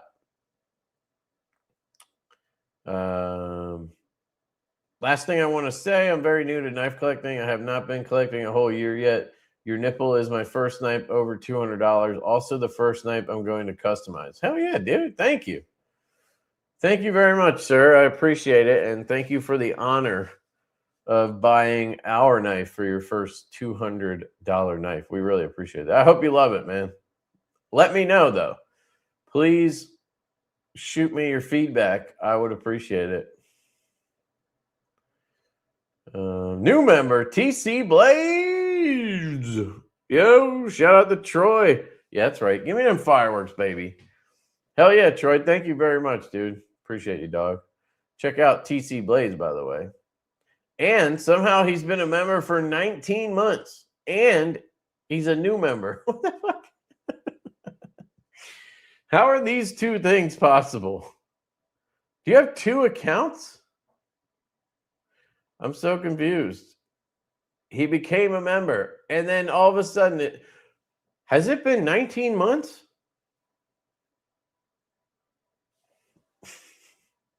I like titties. Oh, wait. No, you said I like tighties. You like tighties. Tell me about it. Oh, nope. Want to play with a nipple myself. Isn't it fun, guys? Sever7 here. Can't believe it's been over a year. By my math, dog, it's been 2 years. Over 2 years. 26 months, dude. Unless you're talking about something else. Doesn't White Mountain also still have a G10 growler? Yeah, that's what we were talking about. And I like, and I'm going to buy the Dark Mode Saloon. Hell yeah, dude. Thank you, sir. Make sure you try Lefty 10 if you, it's too late probably, but Lefty 10. Get yourself a discount, sir.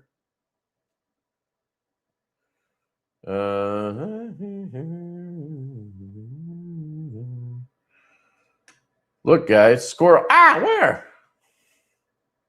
Has it been 19 months again already? Yes, they do have it. Okay. VZ makes nice stuff. Okay. All right. Looks like I'm getting caught up here, folks. Wicked Dream Designs. Hell yeah, what up? Wicked Dream Designs. Cool. What's going on? What's cracking? Rolf, Barbie and I had some jerk off come into our live last Sunday and kept asking what gun I was holding, trying to get our channel banned. That's fucked up, dude.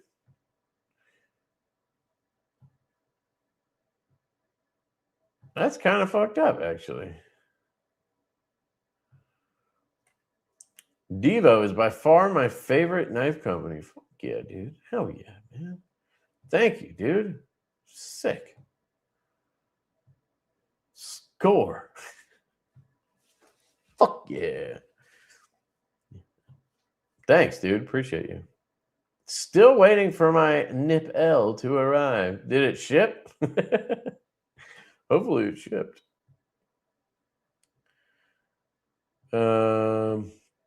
He's gone now, Cliff. We banned him. Who? Who are you banning? You mean on your live, right?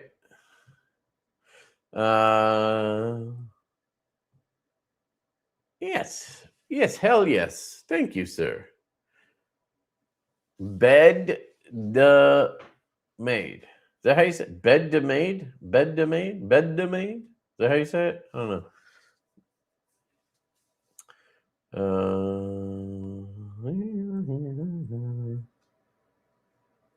Just here working and lurking, baby. What's up, dude? Wyvern Kodiak in the house, guys. Hey, did you guys know they had a pre-order coming up? We should check out their website real quick. Let's take a look. Wyvern Kodiak. Wyvern Kodiak. Wyvern Kodiak.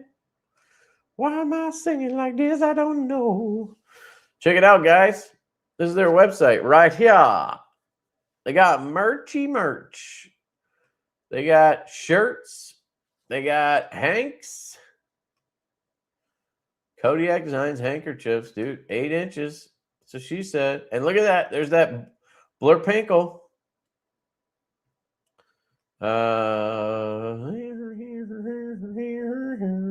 Oh, no products. What the hell? Use filter.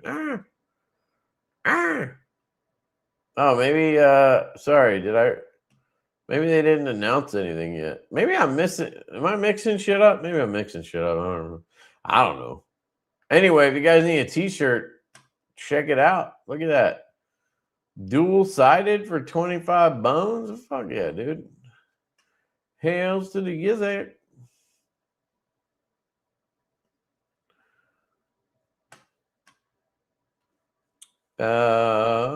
Let's see.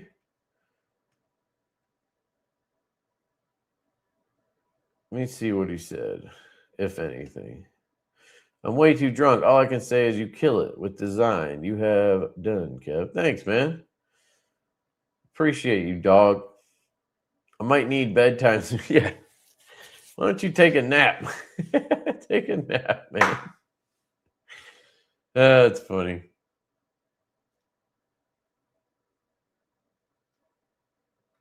You guys keep killing your thumbnails, Wyvern. Thumbnails? Let me look at these thumbnails. What are you talking about? YouTube. Wyvern. The fuck? Oh. Wyvern Kodiak. Oh, oops. Okay, here we go. All right, let's take a look. We're looking at thumbnails, apparently. Okay, so there's their knife. Look at that. What's that knife? That knife's sexy, dude.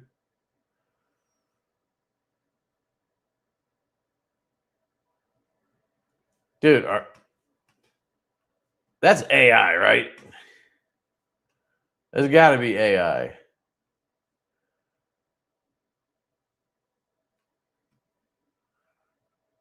Dude, isn't that knife sick? The A-lock. I forgot about that. Is that the one from the pass around? I forgot about that knife.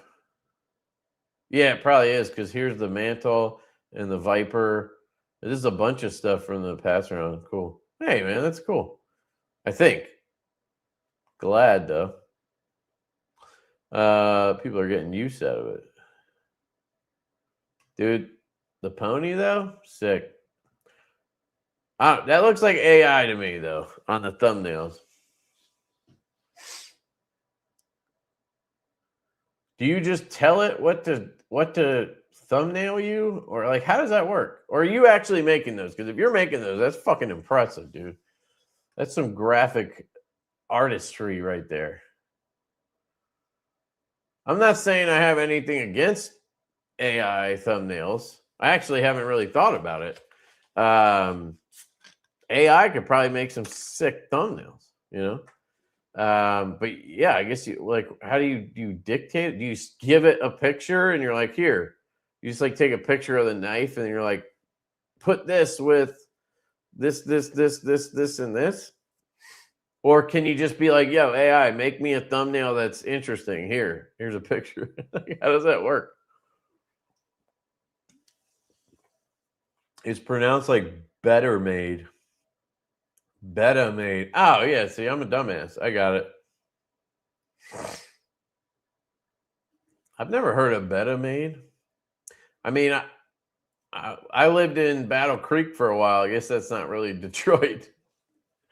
But I used to go to Detroit occasionally for not so good things. But I've never seen those chips.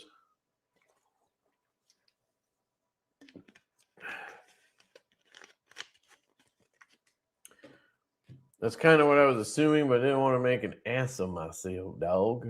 I don't want to make an ass of myself, doggy. Doggy. The Blurpinkle compliments of Lefty. Hell yeah, dude. Just what comes to mind when you look at that. Blurpinkle.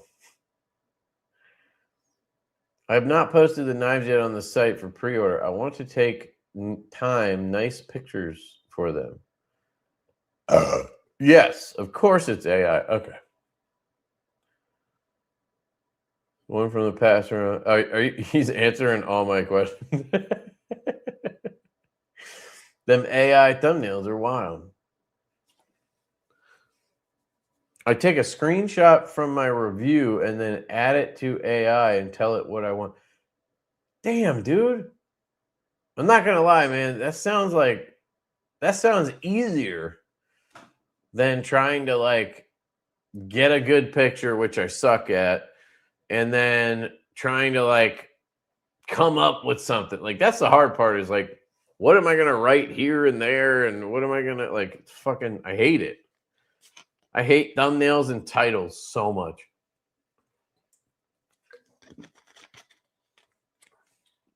But I don't think I want to use AI.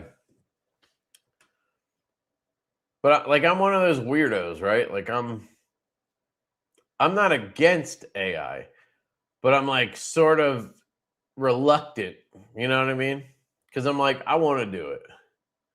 But then it's like, yeah, but AI can do cool shit. And it's like, yeah, but I didn't do it. But it's, I don't know. It's like one of those things I battle with. Plus, ChatGPT is always like, you're out of fucking turns. Get ChatGPT Plus. And I'm like, fuck you. I don't know. You guys ever see that? I saw this reel where this guy uses every different AI, or he uses like 10 different AI, right? He uses like Grok, he uses like Gemini, he uses Chat, right? Whatever. And he asks them all the same question, right? So he asked them, he's like, hey, Chat, I'm going to go get my car washed. The car wash is 100 meters away. Or no, I think he just says, I'm going to the car wash. It's 100 meters away. Should I drive or should I walk? And almost to a T, every single AI except for one, I think it was Grok, but all of them except for one told him to walk to the car wash. And he's like, are you sure I should walk? And they're like, well, now that you say that, and then they're like, yeah, but the weather's nice out and it's good for you to walk, and if there's any traffic, it might take you longer if you drive your car. And he's like, you know, and then he's like, but I'm going to wash my car. How can I do that without my car? They're all just retarded. I use AI to simplify stuff. I won't use it for stuff like knife designs, but it helps thumbnails a ton, and I don't use ChatGPT. I use Gemini. Yeah, Gemini seems better, to be honest. But I don't have Google. I don't have a Google phone or Android, so I would have to use Apple, and I don't know if that's Apple Intelligence is hot garbage. At least it was when I tried it when it first came out. Yeah, dude, AI for knife design, I think, is a step too far, right? Like, if you're using AI to design a knife for you or whatever, like, I don't think that makes sense. I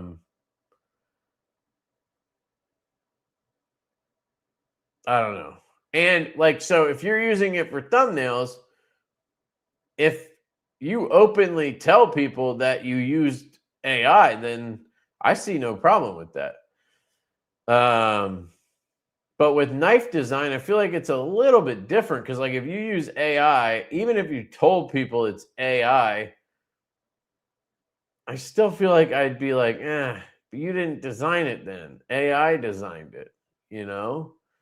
And you're like, if you're just doing like what, you know, like what Brent was doing a couple of years ago, Backpack B, where he just was like posting a design a day or whatever.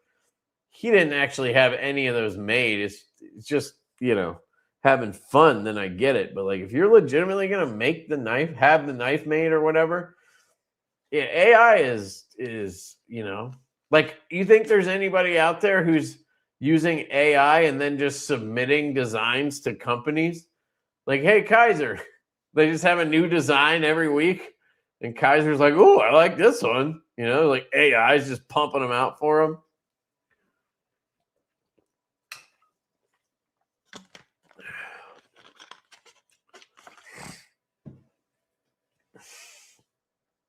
I hand draw all my knives. Definitely don't use AI. It's way more than a step too far. It's way damn far. Yeah, I agree. I wasn't accusing you of that. I was just saying natural transition there. Actually, I think you brought it up. Yeah. What's hot garbage? What was I talking about? Oh, Apple Intelligence. Yeah. I think I heard that they were integrating ChatGPT because it was so bad, but I guess that didn't work either. I know for a fact that people are using AI to design knives and send them in. AI will even supply a CAD file if you know how. Fuck, dude. I would be afraid of AI stealing my design and giving it to someone else. Yeah, but if you don't have a design because AI created it, what are you afraid of? You know, you basically could pay for ChatGPT Plus or whatever it's called, and then have it make you designs, and then you could sell those designs. That's fucking gnarly, dude. Like, you could literally run a business off of that. No, I prefer to have an absolutely dog shit sketch and then have a real person who knows what they're doing, like Colin, turn it into a real design. You know what I mean? And then for CAD work, when we need CAD done, while Colin's still trying to, you know, learn it, we use Mark from New Breed EDC. He does the CAD work for us. And we're always very careful with that too.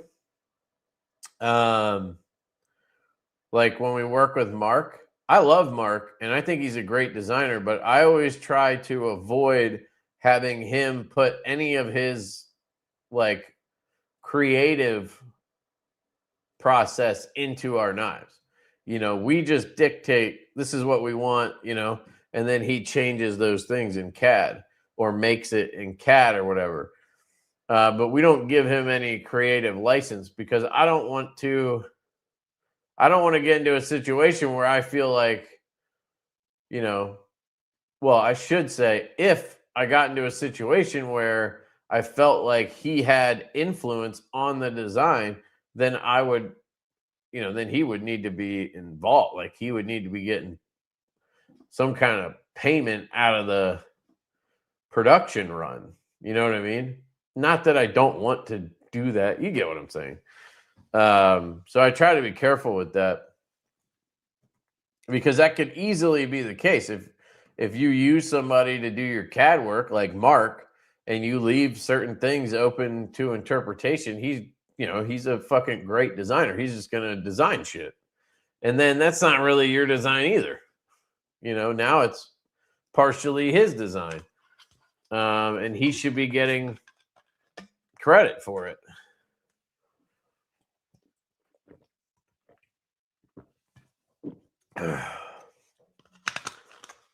Yeah, see, that's not creative. That's engineering. That's different.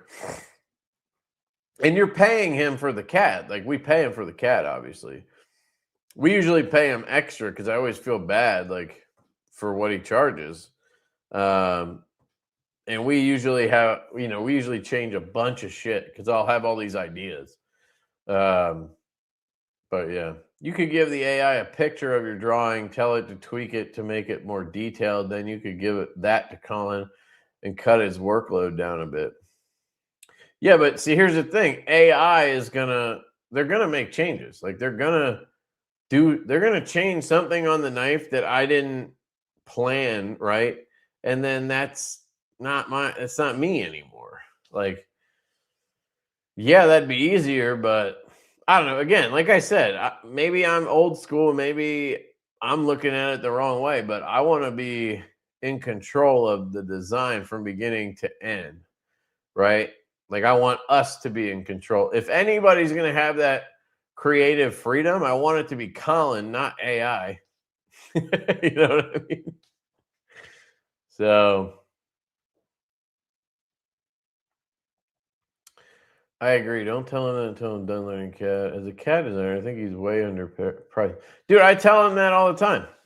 Every time he does work for us, I'm like, dude, he'll give us the price, and I'm like, okay. And then we'll send him like triple. Because I'm like, he had to do a bunch of extra stuff or whatever. And we don't want to, I don't know. Like he should be rewarded for I'm not saying I want him to be like, hey, and then give us the price, and now it's like, way more.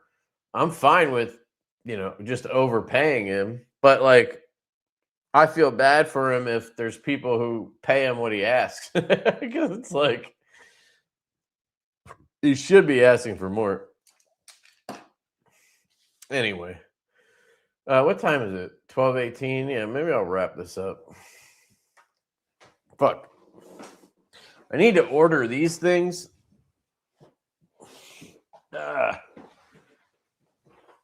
They started falling out of the screw holes on my staircase railing or whatever. And I think my kid was picking them out of there. I got to try to find these. I found them on Lowe's, but I need to measure these bitches. 0.493, so that's probably 0.5, obviously. Good fucking genius. And 0.63. Okay. 0.63 by 0.5. Got it. Oh, wait, no. Maybe it's the length? There's actually 3 measurements here. Fuck. Maybe that's the length they were giving me, the 0.75. 0.375. Maybe that was the height. I don't know. Anyway, sorry. I don't know if I have anything to give you guys. I mean, I do, obviously. I have stuff, but what about that pouch I showed you? Maybe I'll give you guys that. Also, I didn't show you guys these bases or these drivers. Get Good Screw sent me these drivers. Look at this thing, man. Isn't that fucking gnarly?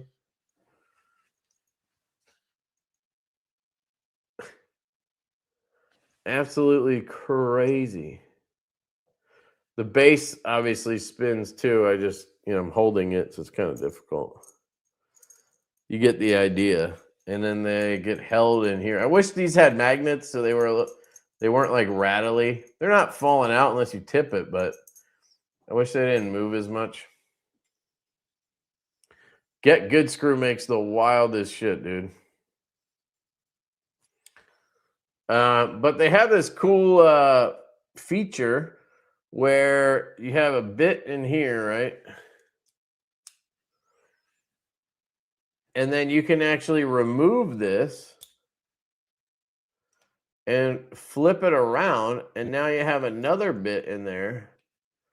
And they got it to lock in where it's not moving. So if you crank on this or whatever, it's not going to do anything. I do wonder if that could get affected if you crank it really hard. You see it has these like detent balls, and then it has these like slots for those. It's very interesting.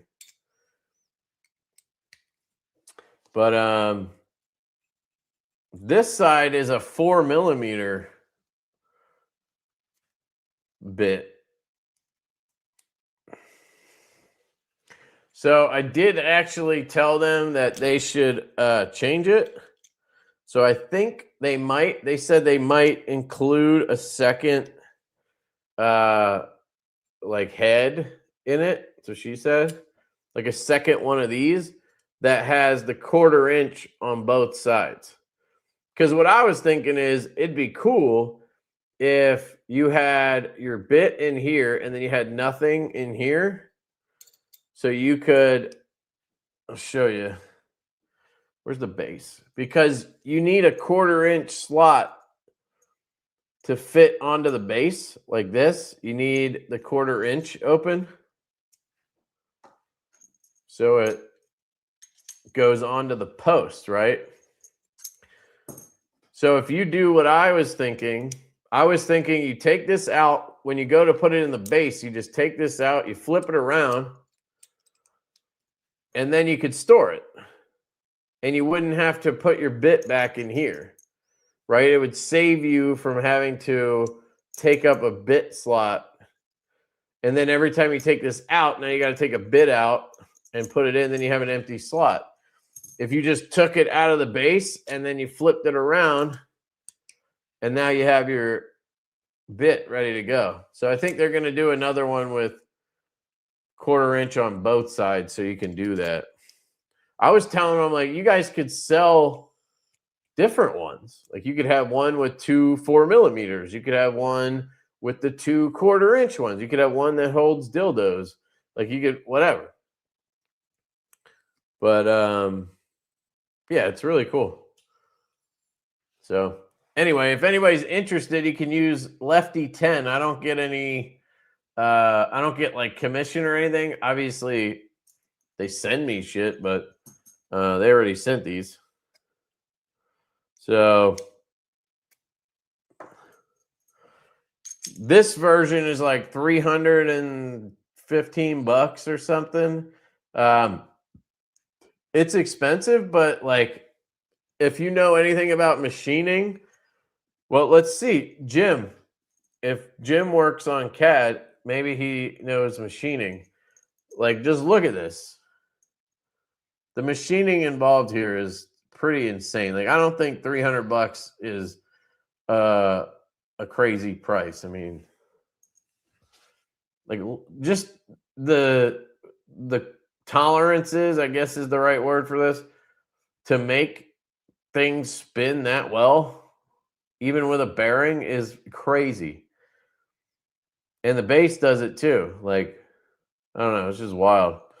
So anyway, that's their Helixer bit driver. They also sent me this black tie one. It's like distressed black tie. They call this one the Phantom or something. Phantom tie. It also works like a great bit driver. Like, it's comfortable in hand. It's thin enough up here that it feels really solid. You have tons of grip. I do really like it. Especially for somebody, I think, with a little bit of a larger hand than me. Like, I don't know if JD would, it might be too small for him, but like it might be good. It's a little big for me. I that's what she said. I really like our driver, which we solved the storage issue by just having it mount backwards with a magnet. So that works. The new version will have a deeper dish in here and a stronger magnet. So it should not get knocked over as easily, where that one's not going to get knocked over at all because it's on a post. But anyway, ours is shorter. So I can get I don't know, like a tighter grip on it. I like this one with the longer bit in it. It just feels really good in my hand. And then we have the bit storage in here. So they're kind of similar. Get those threads lined up. There we go. So ours uses a ceramic bearing.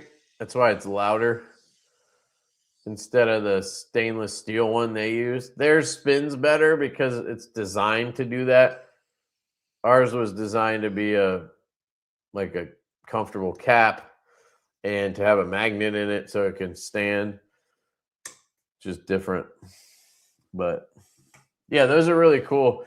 I had the website up. I'll show you real quick and then I'll figure out this giveaway. So these are the 4 versions. You have the pure Helixer in titanium, $319. So it's under 300 with the code. I guess it would be what, $290. This one's $339. It's got the distressed black. So that one would be just over 300. This one's $539 Timascus. So that one would be like 480 something. And then they have, that's the Grand Helixer. And then they have the Helixer Prime. See, like, if you're going to go to here, you might as well go to there, right? Because Zircotai, in my opinion, is cooler than Timascus. So you might as well add that extra 50 and go with the Zircotai. That one's $589. So you're saving almost $60 on that one. So that one would be like $520, something like that. And these are on a pre-order, I believe. If I remember correctly, I think up here it'll say pre-order. Yeah, jump to pre-order. So I don't know what the timeline is on these. If they give you that info, you can get more discounts if you buy certain amounts. If you're looking to order 10 or more, we'll handle those personally. Yeah. Okay. Where's the shipping tracking? Oh, end of June. So that's not crazy. That's not crazy. Pre-order closes end of April. So there you go. I'm glad I got the video out when I did. What's up, Gareth? How you doing, man? What's cracking? That's a dope driver, but I'm not interested in spending that much right now on a driver. Far too broke. Money needs to go to blades. I feel you. Or maybe your mortgage, you know. I'm designing a bit driver and kit that fits in an Altoids can. Nothing fancy, just 3D printed. Cool. You know, if you need help with that, you should talk to Olex, O.Show. He's the guy who designed our bit driver. Great dude, and he loves that kind of shit, problem solving. Have you seen his newest driver? It's like a little kit, and like you pop the driver out, and then you can open it, and there's bits in there. And then the large version, I think, even has a ceramic rod in it. Very cool. Timascus and Zircotai are awesome. Not for me, though. I love them in certain... Just depends on the situation. I like it when it's like a when it's like an accent. You know what I mean? When it's an accent, it's really nice. Like if you look at here, like my pony, if you look at this, right, I got the clip and I got the backspacer on it. That is sick.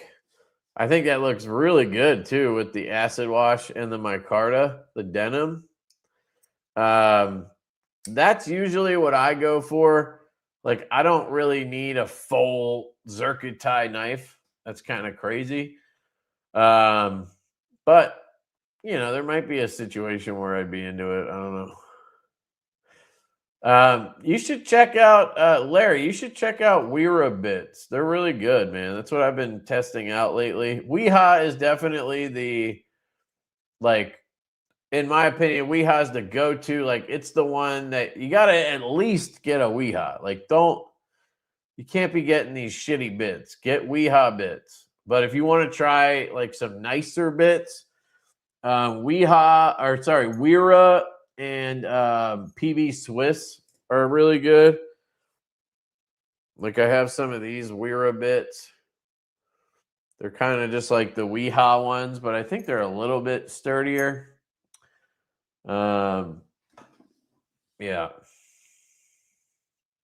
I just mean those drivers a bit out of my current budget. Yeah, no, I totally get it. Of course, man. That's a thin dildo. Just saying. What the hell you say? All right. Yeah, let's give away this thing. Give away this John piece right here. It's got the pouch in the front, or the pocket in the front. It's got the waterproof zippers. It's got the open pouch here, and then you have a pocket, and then you have a pocket, and then you have a zipper. No, you don't. I thought you had a zipper pocket there. Yeah, you do. Let's see if there's anything in there. Nope.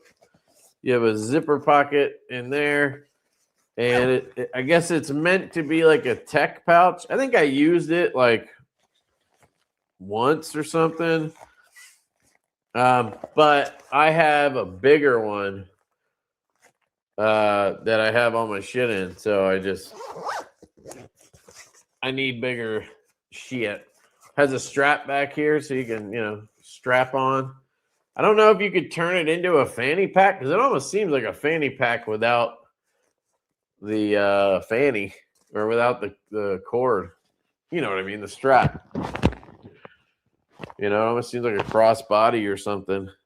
I don't know if you could add that. Like, it looks like maybe you could clip here and clip here. Something like that. But alpaca is pretty well known. This is their, I guess, nylon stuff. And then on the inside, it's the orange kind. I remember when I picked this out. Like, I bought this. Although they did reach out to me at one point, but I'm not really into pouches, so I ignored it. All right. Let's do a giveaway. We could do hashtag nipples or something. I'll come up with something. Give me a second.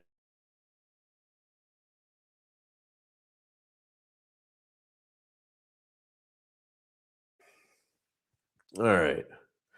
We want StreamYard giveaway. Giveaway tool. All right.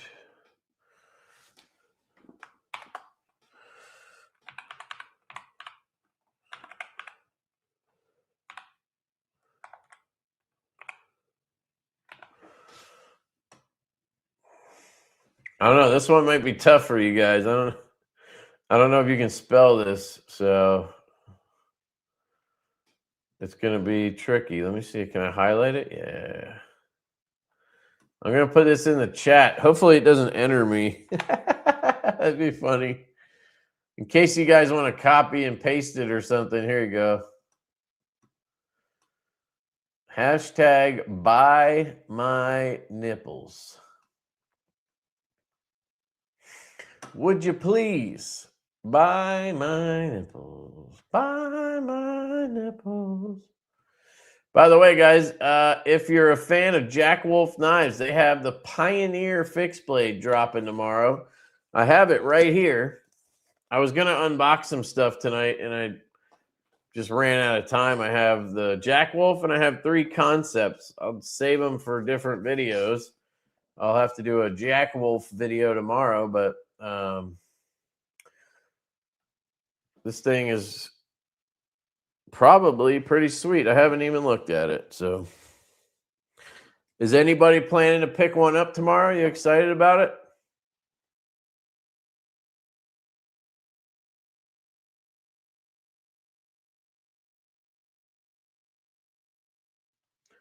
I assume it's a hollow.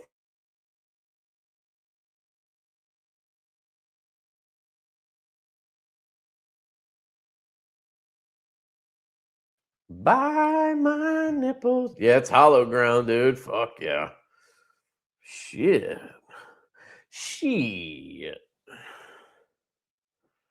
Dude, that is a thin boy. Holy shit.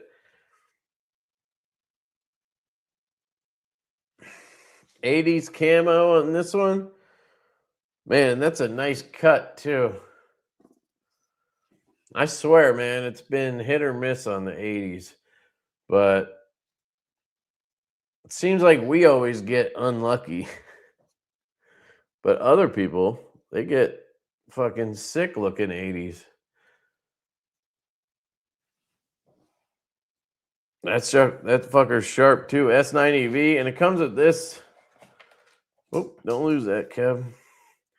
Comes with this pocket sheath too, which is very nice. I love the blue stitching. And then you have a blue lanyard that doesn't match, which is interesting. You can see it doesn't match the blue, but oh, good thing the blade was in the sheath. Jesus, Kev. So the way I do this, does this have an upswept tip? No, it's a straight edge. Not a straight edge. Jesus, a straight spine. Getting these in the first time is always a little tough. Just trying to weasel her in there. You know what I should do? Let me lay it on top first and see. End up like right there.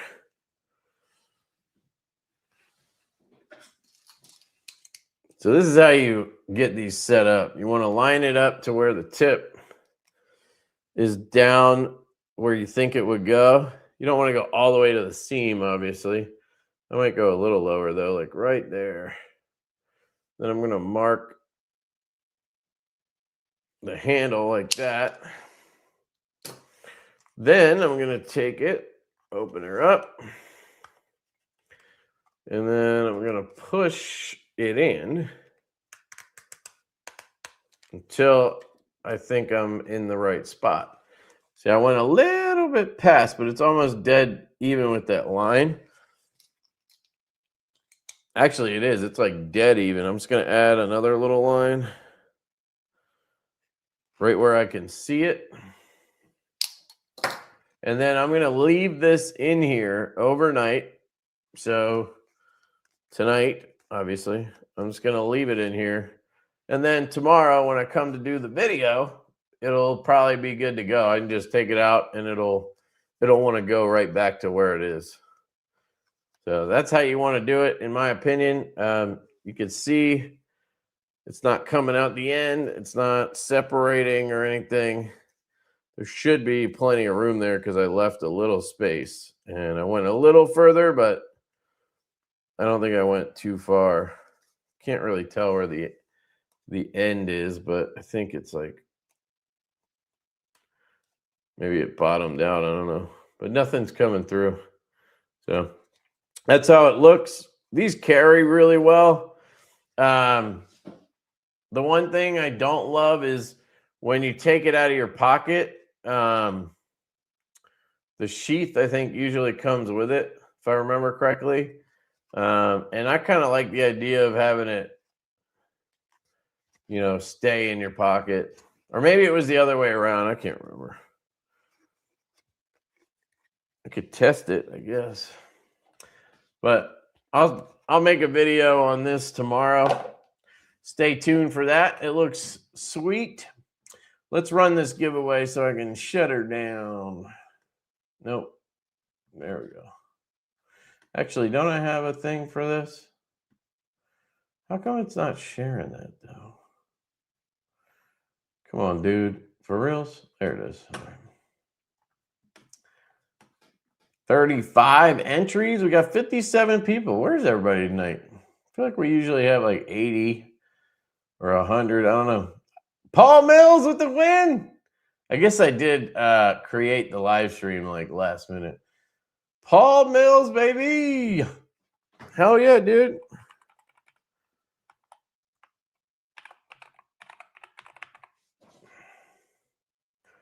Now, Paul, I know you have my Instagram, so it's gonna be tempting to just send me a DM, and feel free to send me a DM, but please send me an email with your address so that I can send it to you, because I need the email. That's how I keep track of what I need to ship. So, just saying. But hopefully you needed a pouch or something, because you won one. Huh? Yes, sir.